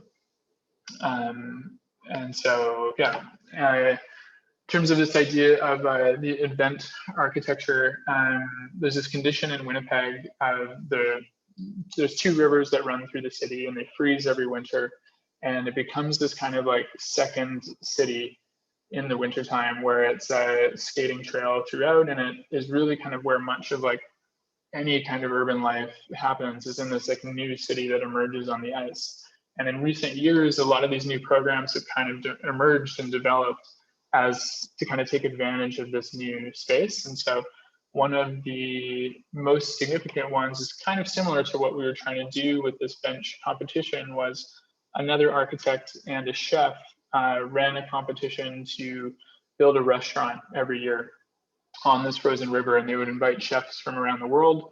And the only parameters for this restaurant were that it had to be built out of scaffolding, and then it had to be built out of this kind of white fabric tarp, because they were the really kind of critical part of the detail was that it was something that you could put together with gloves on, because it had to be made in the wintertime. And so like you can see, I unfortunately can't zoom in enough, but they're kind of hammering these conventional scaffold wedge details in, and then the tarp is tied on with a kind of heavy string, and it is a really kind of no fuss detail. And similar to what we were kind of confronting with this bench condition is that it, the simplicity of how it has to go together is really more just a condition of trying to make the project happen. And also like similar with when we were in this kind of curatorial position, because after we had won the project, what was really interesting, just as a kind of like side story, was this restaurant has become like an international tourism story for Canada. And yet we learned while doing the building with the guys that run the competition that apparently the city has been threatening to charge them criminally every year for not following some of the right kind of legal procedures. And it was really kind of just like unbelievable to hear this, that these guys are trying to do so much to make something happen in the city. And it's just really their friends who are building the structure to kind of make it happen. But unfortunately, they have to face so much of this. And so for the design proposal for the competition, for us, it was kind of, we made a bit of like a collaged movie to talk about the sequence of approaching the restaurants on the river, and in trying to include the skating trail within its kind of like, within its space. But ultimately, it turned out that this was the only year that the river didn't freeze in recent memory, and so we weren't able to build on the river, and it ended up getting kind of like straightened out. And there was another one of these conditions of needing to kind of re-draw everything the day that the posts need to go in, and kind of make do with those circumstances. And so this is just some shots of that kind of outdoor space, and then the interior restaurant. One other is this portable kind of event installation that we made for these two different festivals in Winnipeg that would run these fundraisers together. And one was like a kind of art consultancy that would run this wall mural festival where they would paint various murals around Winnipeg. And then the other was a summer music festival. And their fundraisers were this idea of the bike jam. And a bike jam was kind of like a party that would be held with everybody on a bike, and it would go from space to space to space around the city and kind of hop around. And so the parameters for this installation was that it needed to be at the beginning and it needed to be at the end. And so it needed to move somehow as a way to kind of like frame this party. And like all of these other cases, always like the budgets are really kind of extremely low. And so what we proposed was that these 4 U-Haul trucks could suspend the installation, and then it would kind of pack it up and then drive to the next space. And at the ends of each U-Haul, we would be able to kind of host these kind of video projections and things. And so again, because it was this fundraiser for just these kind of art communities, they really had almost like no money for the project. And so we were trying to think of like this material that could have like the maximum party effect with like the least cost, whatever. And so there's this material called mylar. It's like an aluminum film, like very not even a millimeter thick. And just once you shine light at it, it becomes so shiny that the reflections are really kind of crazy. And so we had basically proposed to make really similar actually to the kind of cave dome that Wesley was showing, this kind of cave of this mylar that would get suspended between the U-Hauls as these kind of 2 rooms as a part of this kind of portable nightclub. And so basically it ended up working. The bike jam ended up going much faster than we had anticipated. And so we had much less time to kind of like set it up the second time after driving to the place. And so it felt like kind of really extremely urgent. And it was also an extreme panic because we had not taken out any kind of like insurance that people were starting to climb all over the trucks and things. And so fortunately, nobody got hurt. And I think we were okay, except for, so after all of that panic, one of the 4 of us drove the truck and clipped a billboard on the way back to hand the trucks in. And so like cracked a light, and we ended up having to pay for that after surviving this like insurance panic attack. So it was mostly good for the most part, but anyway. And so this idea of the furniture practice, did a series of kind of furniture products with a friend that I met while I was working in Seoul. I've been working in Seoul for a different architecture practice, and I think it was really interesting the conversation that you guys were starting about like how to have a furniture practice in maybe like in a place like Hong Kong, but just like in general in the contemporary context. And so this is a friend of mine, Yu Hemi, whose studio is called Small Studio Semi in Seoul.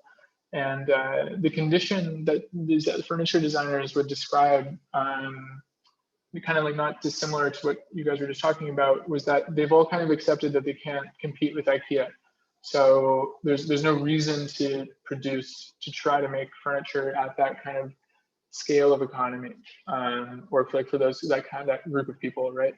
And so they see their practice more as like an art practice, and then are using interior design as a way to test their art furniture products and projects. And so anyway, that's kind of like the condition, that's like the landscape of like furniture design for young designers in Seoul right now. But the other condition that was really interesting was just like the context that frames like how you can make things or where you make things in Seoul. And so this neighborhood is called Ujiro in Seoul. I'm not sure if anyone's been, but this one building kind of cuts through the whole thing called Seun Sangha. And it's kind of like the workshop warehouse factory of the city. And each different neighborhood has like a different material. So there's an electronic neighborhood, there's like a metal neighborhood, a fabric neighborhood. And in each of those places, there's just these kinds of workshops that you need to have. Sorry, I can't remember the name. Is Shifu? These kind of like craftsmen who you just kind of talk back and forth, and really the drawings that you would share to make something are really kind of informal, and also that there's these kind of like warehouses of material that many of the products that you choose are kind of like off of the shelf. And so these are just like a series of the different projects that we had worked on from a series of different projects. And they're kind of like these furniture objects that would be a part of like a larger showroom or cafe or book storeroom or something. And but maybe we just wanted to speak about in regards to this idea of like the design, build, and construction details, was the way to work on things was basically just to kind of prototype and make them and to test from there, right? And very much like what Wesley and Aron were talking about. So for this bench, that was about kind of connecting many benches into a kind of landscape. We had to test like the different ways to kind of cap the screw that would screw these benches together. And it was just about kind of making a few versions and testing it at different scales and proportions. Same with this kind of flooring detail. It was about kind of really us just making it in the workshop, and ultimately that kind of being the thing that then we would do on site. So maybe just to speak to a few of these things specifically, these pieces were part of like a cafe for a ginseng farm in the countryside. And so these are ginseng seeds that make this kind of like Zen garden condition as like the space in between the cafe. And so again, just kind of prototyping these different rakes, and these are the kind of just at the sides and like the edges of these workshops in the city in Seoul were the different ways to finish the metal that we could essentially just see and choose from. And this would be the way that you make the kind of design decision. And later into the projects, I wasn't in Seoul anymore. And so myself and the collaborator would have to just discuss via like iPhone photo in the warehouse of like, this is which metal frame they have, and this is what we modeled, and it would be very kind of ad hoc in that.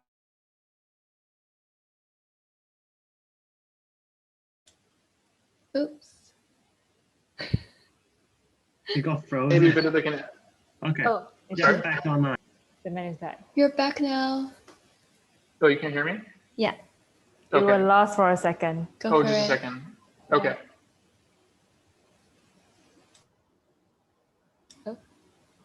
No, now we cannot hear you. Did you click on your Bluetooth? Just give Kent a moment. Yeah. Take Commercial your time. Can you hear me now? Yes. All good.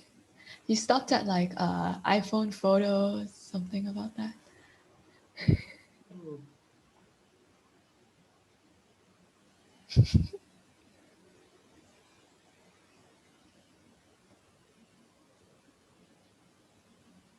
Is everything all right, Ken? Hello? Can you hear us? Dun dun dun dun. Oh, he'll start back soon. I think we can hear you though. Yeah, we can hear you. Okay, sorry about that, guys. No worries. Okay, No. back to it. Hey. Okay. Cool. Yeah. But as a kind of like maybe outlier in these projects, we just wanted to speak about then something that I'd worked on more in the kind of larger architectural practice scale in terms of for me, what was a bit of like a cautionary tale or an experience in making construction and detailing that I felt like kind of quite uncomfortable with after it had happened. And so was working as a kind of consultant on this Frank Gehry project in Seoul for the new headquarters of a Louis Vuitton building. And basically, the role specifically was in communicating the fabrication of the steel between the design team to the factories very specifically. And so the challenge was essentially that there's no way to coordinate where these pipes go in 3D space because there's no logic to how they're made at all. And so basically this was the challenge, was that we got this kind of mess in a way and would have to say, like, essentially provide the manual to the factory of this is how we're going to make it. And the factory was this steel workshop somewhere in the countryside in Korea. And so they really kind of had no prior knowledge to making something like this. And so it was really a kind of new experience. And so what it meant was essentially breaking this structure down into these like digestible pieces that could at some point be laid onto a factory floor. And you could find some kind of like orthogonal edge, or like once you have one curve, that curve can lay down on the factory floor, and then you can potentially set up a kind of, well, I was going to say simple scaffold, but what was necessary would be to make this whole other scaffold to hold all of these metal pipes that would eventually become the building. And so this was like the model for the scaffolding that would need to be made in order to weld the structural steel in place. And so there's maybe like a lot here, which is that some of the challenges were not just how to kind of like physically set this up, but one of the main problems was also an issue of like taxonomy or organization. The structure was so complicated. Once we had to kind of put it back together, we had to develop like an entire like labeling system so that it would be very clear to say, when we laser cut all of these pieces that are needed to kind of then hold that structure in place, how can these things be organized in the warehouse? And then how, once this thing is made, and it would get then kind of stood up and welded together, and a new scaffold would be made that for like the next sequence of kind of scale of pieces that would get kind of put together. Ultimately, the size that would limit them would be how big can something travel down the highway to then eventually get kind of craned into place in the building itself. This would be the largest possible piece that could leave the factory. That would then kind of like need, again, like this additional scaffold. And so ultimately, following this experience was just a kind of cautionary tale of this this case of what happens behind the scenes of a design project that is otherwise it's been like significantly published since, I think kind of received a lot of praise and things like this, and yet the waste was so extremely significant. And even there becomes like this entire detachment between the design team and how it was made that for me was really kind of left a kind of bad taste in my mouth to some degree that made me always really want to stay away from this, I guess, as it was an experience I had had as a kind of young emerging designer.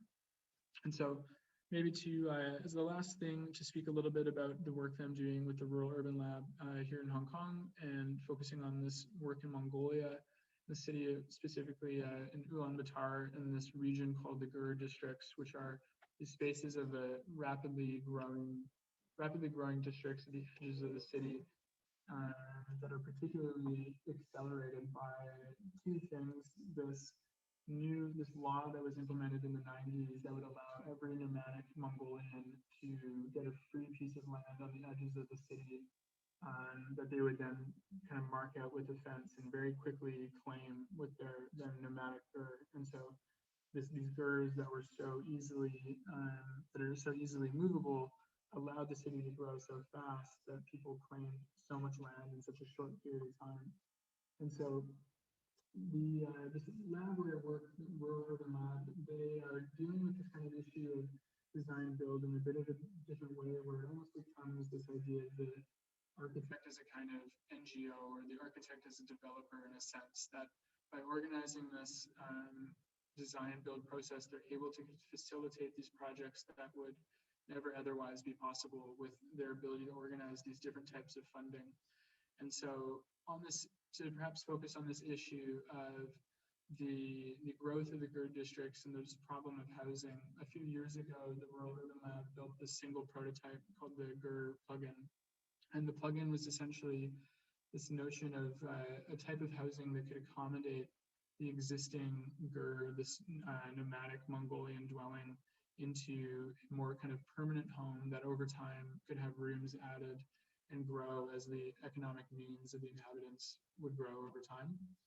But following this prototype, what now the research is focused to is how we can think about this conceptually more like the urban scale, or multiple families kind of at the same time.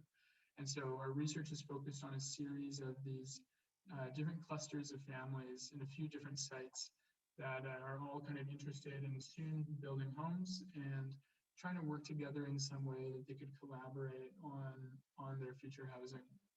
And so what we're developing is this concept that they can first invest in this kind of collective infrastructure that would provide the kind of necessary plumbing and water services that they don't already have. And then over time from that, the housing would grow off of this kind of spine. And so these sites are on a bit of a slope. And so the spine follows the kind of topography that water can easily be run through this network, and then the wastewater would flow out on the other end. And so it's a kind of in and out system. And each of these different housing types were something that were produced as a kind of consequence of these different interviews with those residents of these clusters that would have different various needs depending on the size of their family, how they're imagining their family to grow over time, and what their kind of various economic constraints are. And so who we're working with a few other groups in order to develop this project. And this is where like the issue of the detail or construction comes in, and that we're collaborating with a concrete prefabrication company that is giving us some kind of back and forth feedback on how to essentially manufacture these homes. But at the same time, an environmental NGO that is consulting on how these kinds of services can be implemented directly into the kind of like foundation details of how the houses are built, and so that these can be carried in. And so these are all kind of things that are not necessarily proposals for construction, but just illustrating a kind of design intent that we can have this back and forth with the contractors. And ultimately, the purpose of making these models are just to communicate to them these intentions that the house could grow over time and have these second levels added, but also how different interfaces may meet with the wall condition. And so ultimately what the aim is to develop this kind of manual that these different families could take on this form of development on their own with those various housing options. And where the issue of the detail comes in is in communicating how these houses work, what essentially they're buying, and how these kinds of infrastructures may grow over time.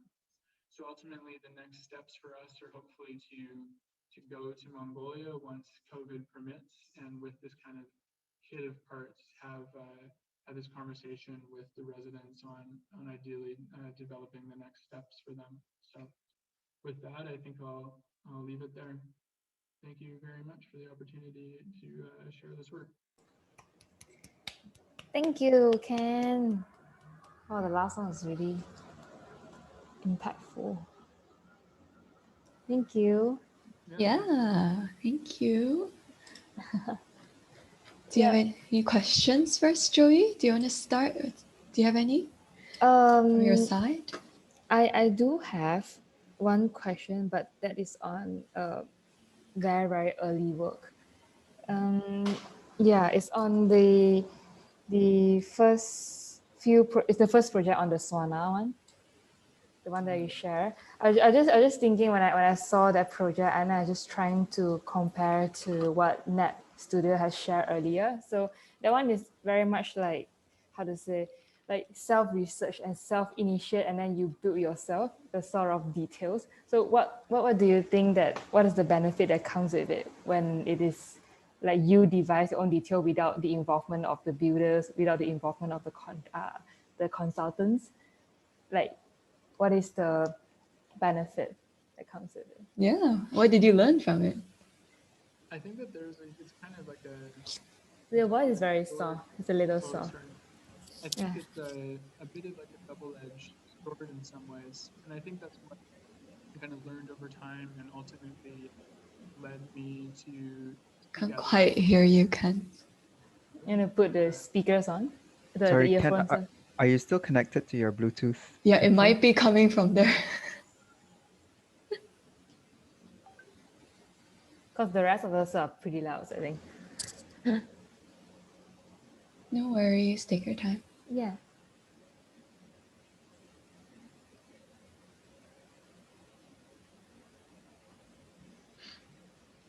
Hello? No.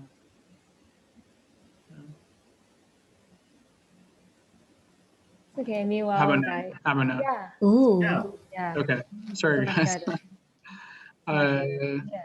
Okay. What I was trying to say was that I think that this kind of like close relationship with the design details was a kind of double-edged sword in that, and I think it was a lot what actually led me to kind of seek out other design experiences, because I think that there was a kind of ceiling for what we could do that was limited at what our own capacity as makers was, right? And so to what Wesley and Aron are talking about, to work with a material expert, they're ultimately going to be better than we are, and I think that was something that kind of after realizing that, after working in that way for a while, just kind of like made me accept that there's like actually maybe like a purpose for these kind of disciplinary boundaries.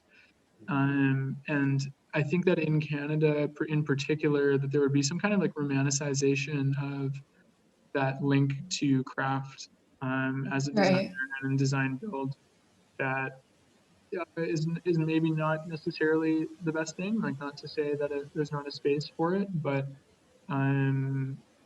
yeah, and that's just kind of more like my personal interest. I think that like there's of those other guys on the team, I think like they're kind of in some ways much more the craftsman than I was. And so it's just kind of like where my interests led, I guess.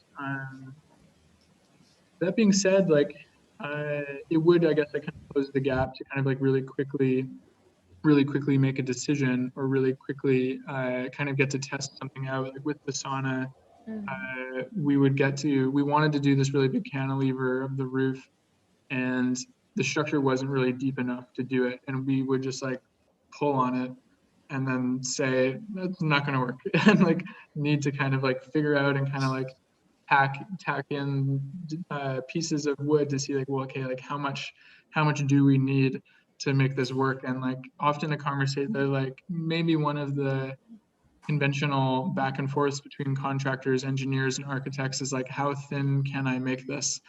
And so that when you're making it, you really can push it. You can really say, well, I think maybe this thin. So the sauna is still there. It's in good shape. The roof hasn't fallen down yet. It's maybe been, I think it's been 8 years. So yeah, it's okay.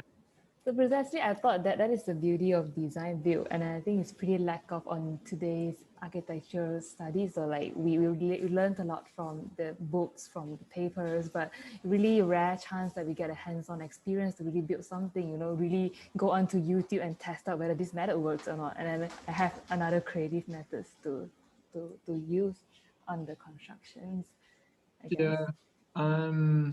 No, I think it's really important. And I think like, and maybe to kind of go back in the other direction a little bit, it was really fundamentally important just to learn how to build things and to have that experience. And in Canada, it is really common for, instead of going to like intern somewhere over your summer as an undergrad, to work on a construction site.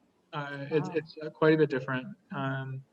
And so, but that being said, like a lot of things are built with, we call it like balloon framing, like the wood stud, like kind of stick wall. And so, which is the way that the sauna was built. Like it's a really simple way to make things. And so it then kind of continues to apply throughout. But in Hong Kong, I couldn't imagine the equivalent of that as an experience.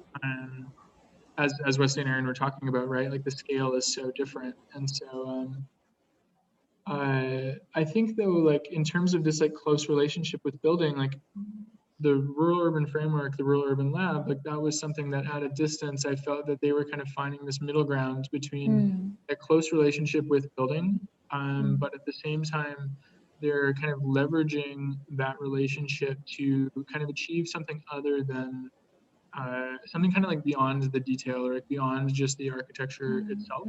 And that to me is like what really makes them kind of fundamentally interesting. Was that like for instance, one of the recent projects was finished maybe a year ago, was the community center in Mongolia. One of the grants that led towards it being completed was a grant to bring students to do a design build project.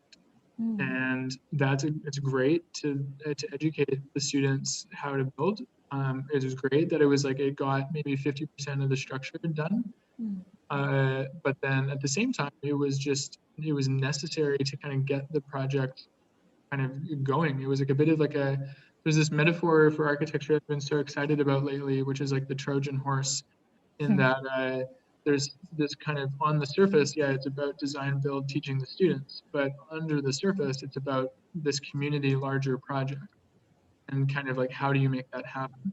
And that this funding is really like necessary to kind of get this larger community thing underway. And so that to me is just kind of but that being said, like your interest in the stuff back in Canada, like I think that it's what I would ultimately like to kind of bring back there. like I wish that this design build community would see past the craft thing into like what it can make possible.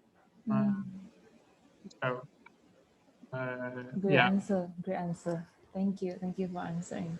Mm. Yeah. Yeah, Clarissa, on to you. Any question on your side? I think I had I'm trying to find it. I think I had a question about the bench thing. What did I write? Yeah, what was like the financial model of the bench competition? And then is it like that the participants had to like design and build out of their own pocket? And or what did stuff engage, which stakeholders did stuff engage with in order for it to kind of like materialize?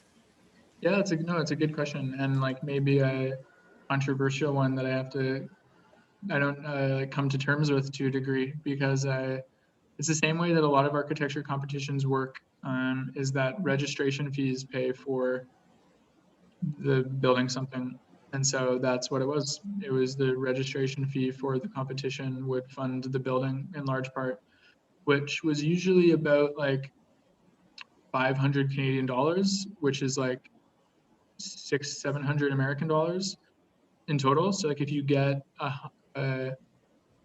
we would usually have like a few hundred applicants or something, or maybe like 100 applicants, kind of like $5 to $10 per registration. And so we kind of like in a way, like, yeah, to be honest, I'm not, it was kind of, yeah, I'm not sure how I feel about it in hindsight. It would, if it's like the best way to do it, it was an idea at the time. It's how architecture competitions work. I'm applying for an architecture competition right now, and the registration fee is quite steep. And it's to then like, build that amount of money. Then when it's a little bigger, they're proposing that, they can build a like community building somewhere with all of those registration fees, which is a way to crowdfund something, you could argue. But at the same time, if it's the best way to kind of manipulate the kind of young architects out there, I think there's an argument against that also, to be honest. So if there's any critics out there, I'm very curious to hear. But yeah, that's how it funds it. That's really interesting. Like it can be transparent about it rather than just being like, yeah, like, oh, it's just a registration fee. It funds the actual building of the project. Well, a student will still go into it anyway, I feel. Yeah, it might be interesting. Yeah, it's tough, and it's tough because like in the context of like Winnipeg, as a like, I don't know much about KL, but then even like in Hong Kong, like what Wesley and Aron were talking about, like need to advocate for design in different ways, right?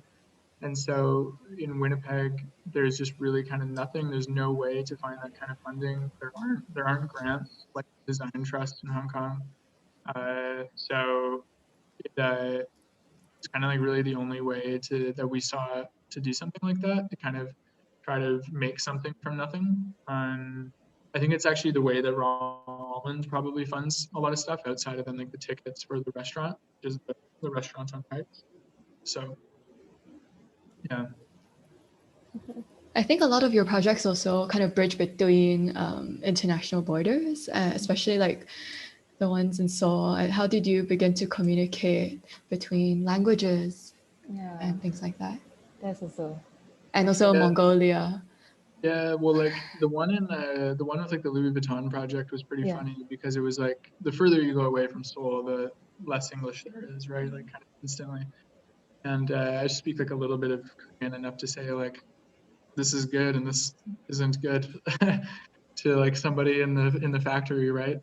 And so also the way that things were getting made, the language issue speaks to like the gap between the design tools that are like so kind of intense, high-powered technology, and then how they were actually making the thing, which was the lowest technology possible.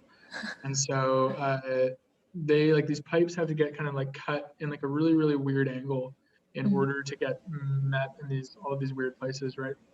And so when first getting to the factory, I immediately learned that they were printing on an A4 piece of paper the line. They would like, because we would give them what we thought they were laser cutting it, and like it just turns out they don't have this tool. And so they would print on an A4 piece of paper and tape it around. Wow. And do it with like a hand grinder, and then just grind this insane building in like the fashion district of Seoul was made by hand. It was so crazy. And so basically, like, in terms of then like the language issue, we're printing the piece of paper out and doing it with our hands, like, you know, and like putting it on and then seeing like, does it fit, make the thing. We would Almost make like a couture piece. yeah, it was so crazy in hindsight. And so Okay. yeah, and then just a lot of passing a phone back and forth, Google Translate, you know, so yeah. But then did any of the detail is revised because they're using such a handmade sort of construction method? Yeah, the way that the pipes kind of would have to get joined on end. And originally there was like in one of the sketches, there's like a really kind of like complex way to join these things. And when they learned that this factory kind of like didn't really have the tools that they had hoped for, just everything kind of got like reduced in its complexity over time, that instead of this very kind of complex bracket, it became like two pieces of steel on the inside, kind of just overlapping, that would make a cross and then just welded in like the most kind of crude way. So but it still just works, things right? just became more crude over time, basically. Yeah.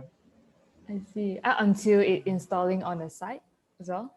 Yeah, yeah, but then I guess I didn't include some of the photos of You want to share? some of like the way. Yeah, sorry, it's gonna take me a moment.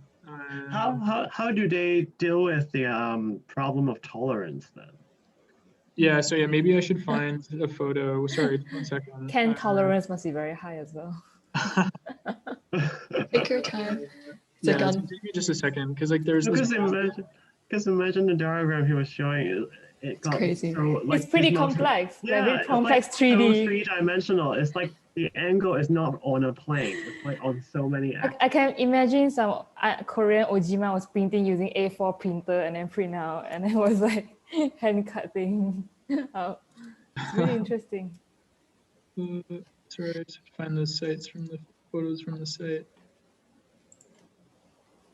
Feel like did you have to also use, what, did Frank Gehry also have his own computer program or something? Oh yeah, that was like another, I can't remember if I told you that story already. That was like another layer to like why it was such a mess, was that Frank Gehry's company has developed its own software called D Projects. And how do you spell it?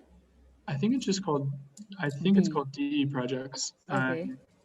And they will consult for a lot of the other architecture offices around the world, like especially the kind of Zaha Hadid's and stuff. And they just kind of, out of the interest of saving money, didn't want to supply it to these kind of other local architecture offices in Korea. And so we would kind of like have to get this kind of like D project model and then use it in something like Rhino in a kind of like reduced form. So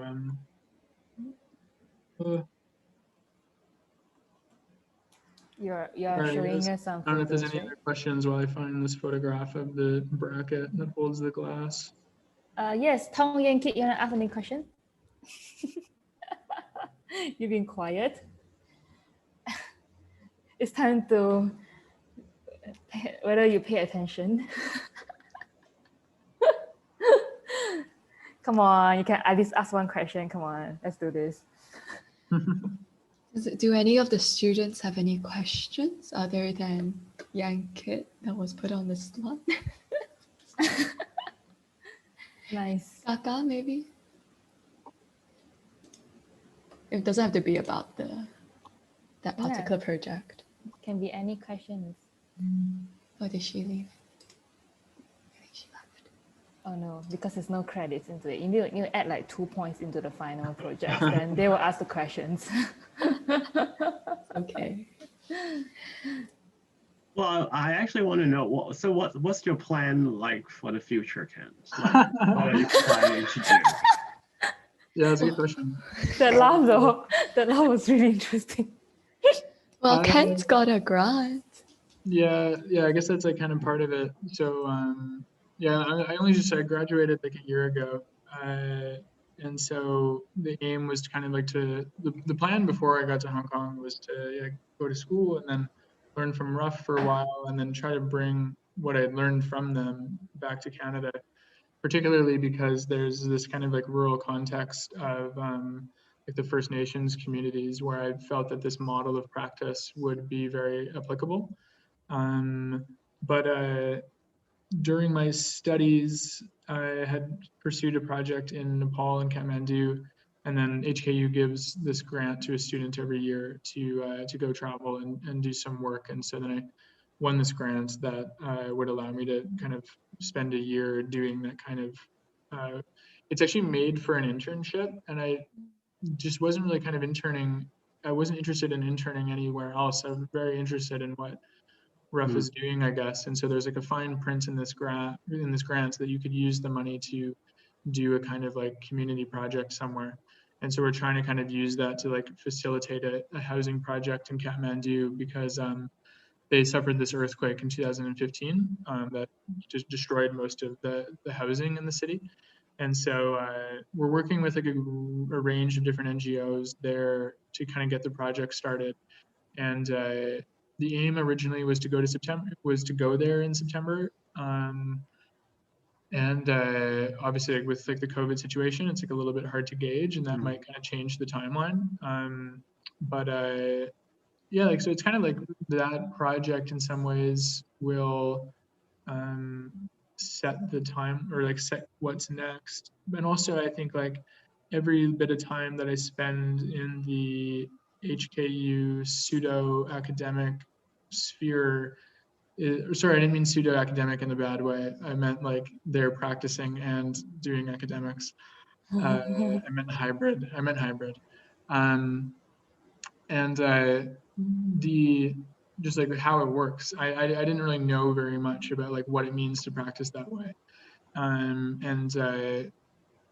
It's very clear that like there wouldn't really be, if I wanted to do anything near rural urban framework, you can't stay in Hong Kong because there's only kind of like space for one of them.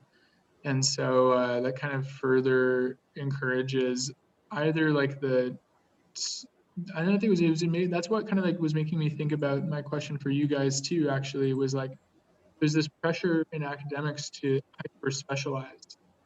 And so it's something that even like the founders of Rural Urban Framework face, that they have to kind of reestablish like, well, what are you about? Are you the rural China guys? Are you the Mongolia guys? Are you the rapidly emerging cities guys? Like, what is the thing? And so if you go to Nepal and then you build something in Nepal, are you the Nepal guy now? And that's like what it's all about. But ultimately, like, in my own academic work and kind of things that were not necessarily shown, my interest is really in housing. And there's a lot of work that I've done with stuff that is about housing. And that's kind of why I'm really invested in this Mongolia incremental housing project. And so now kind of like more actively seeking out kind of like not quite competitions, but like competitions and like various grants to continue to pursue that, kind of maybe find the like North American version.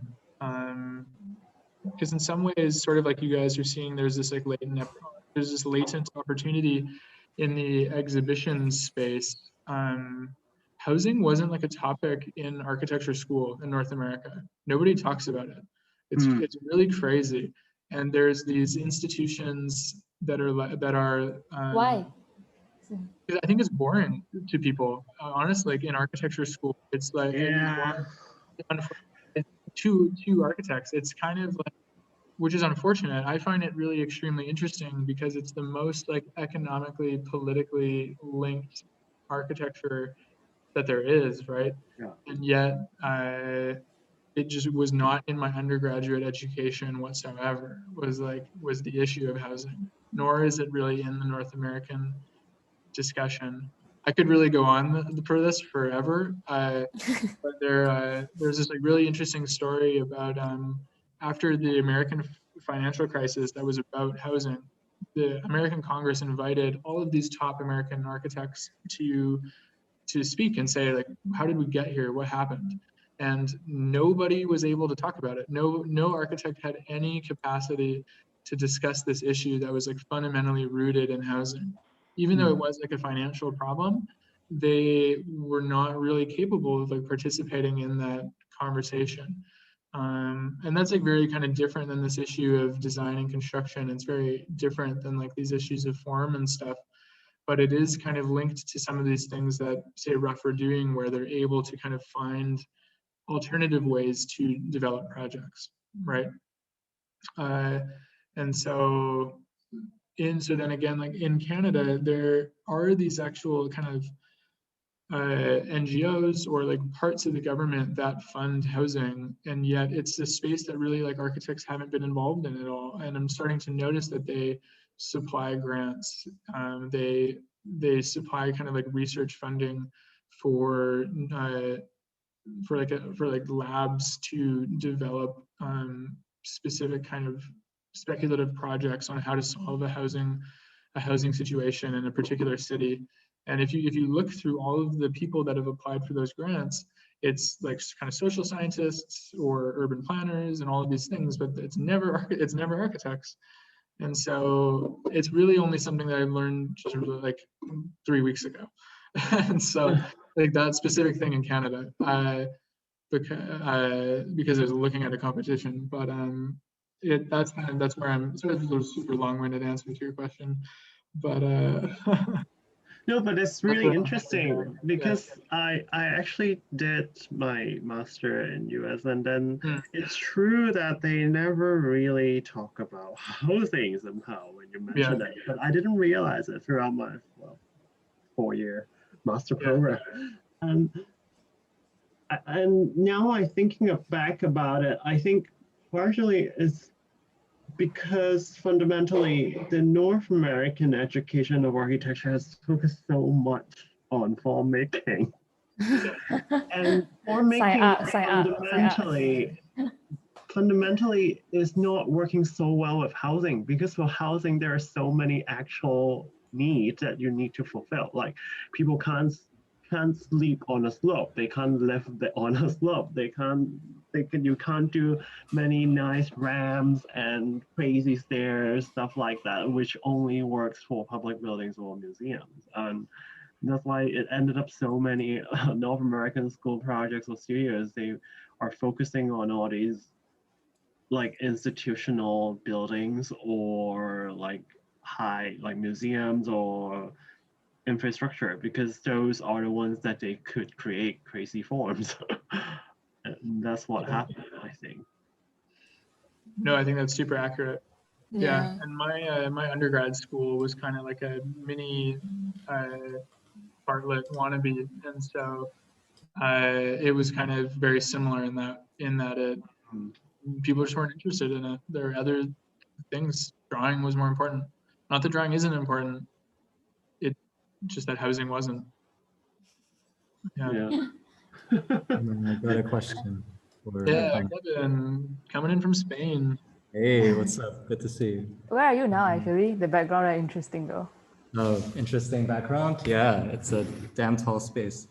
Yeah, I was also looking at the background is super catchy. I was like, it's such a nice space. I was like, is that like a virtual background? It's like, looks like you're in a museum or something like that.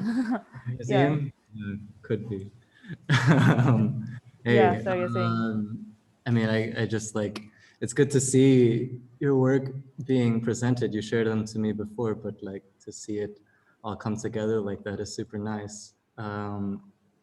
I remember I shared with you once this diagram that put architects into different political spheres. Oh yeah. And the RUF was in the activist category, which was interesting.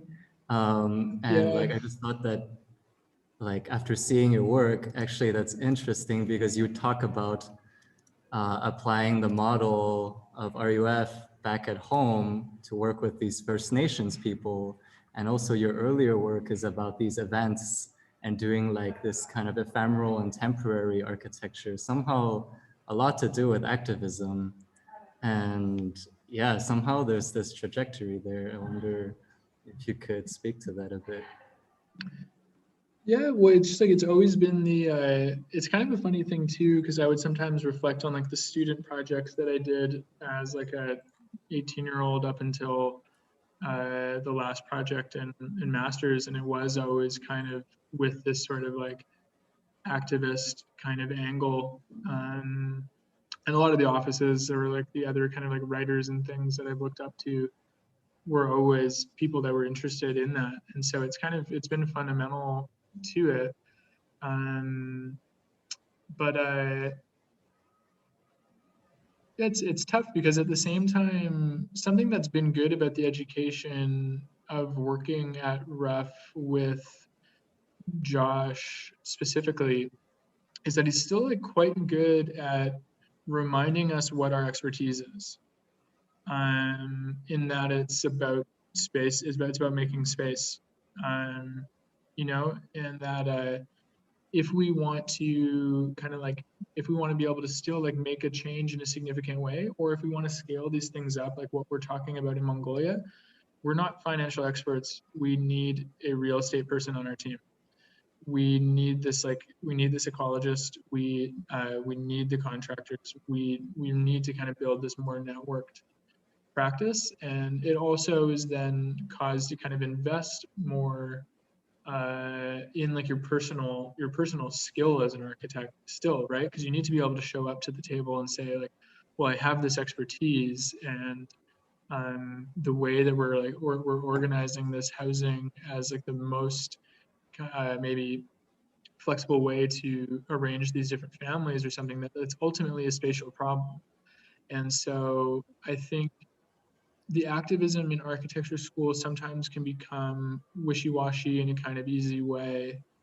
And so I think that's what has been a lesson more recently, is just to kind of really come to terms with like what the expertise is, and then how to leverage that expertise, and then invite others to the table, right? In order to kind of get what we want to get done, and say, okay, like if we're really great at visualizing something, visualizing a problem, or proposing that spatial solution, then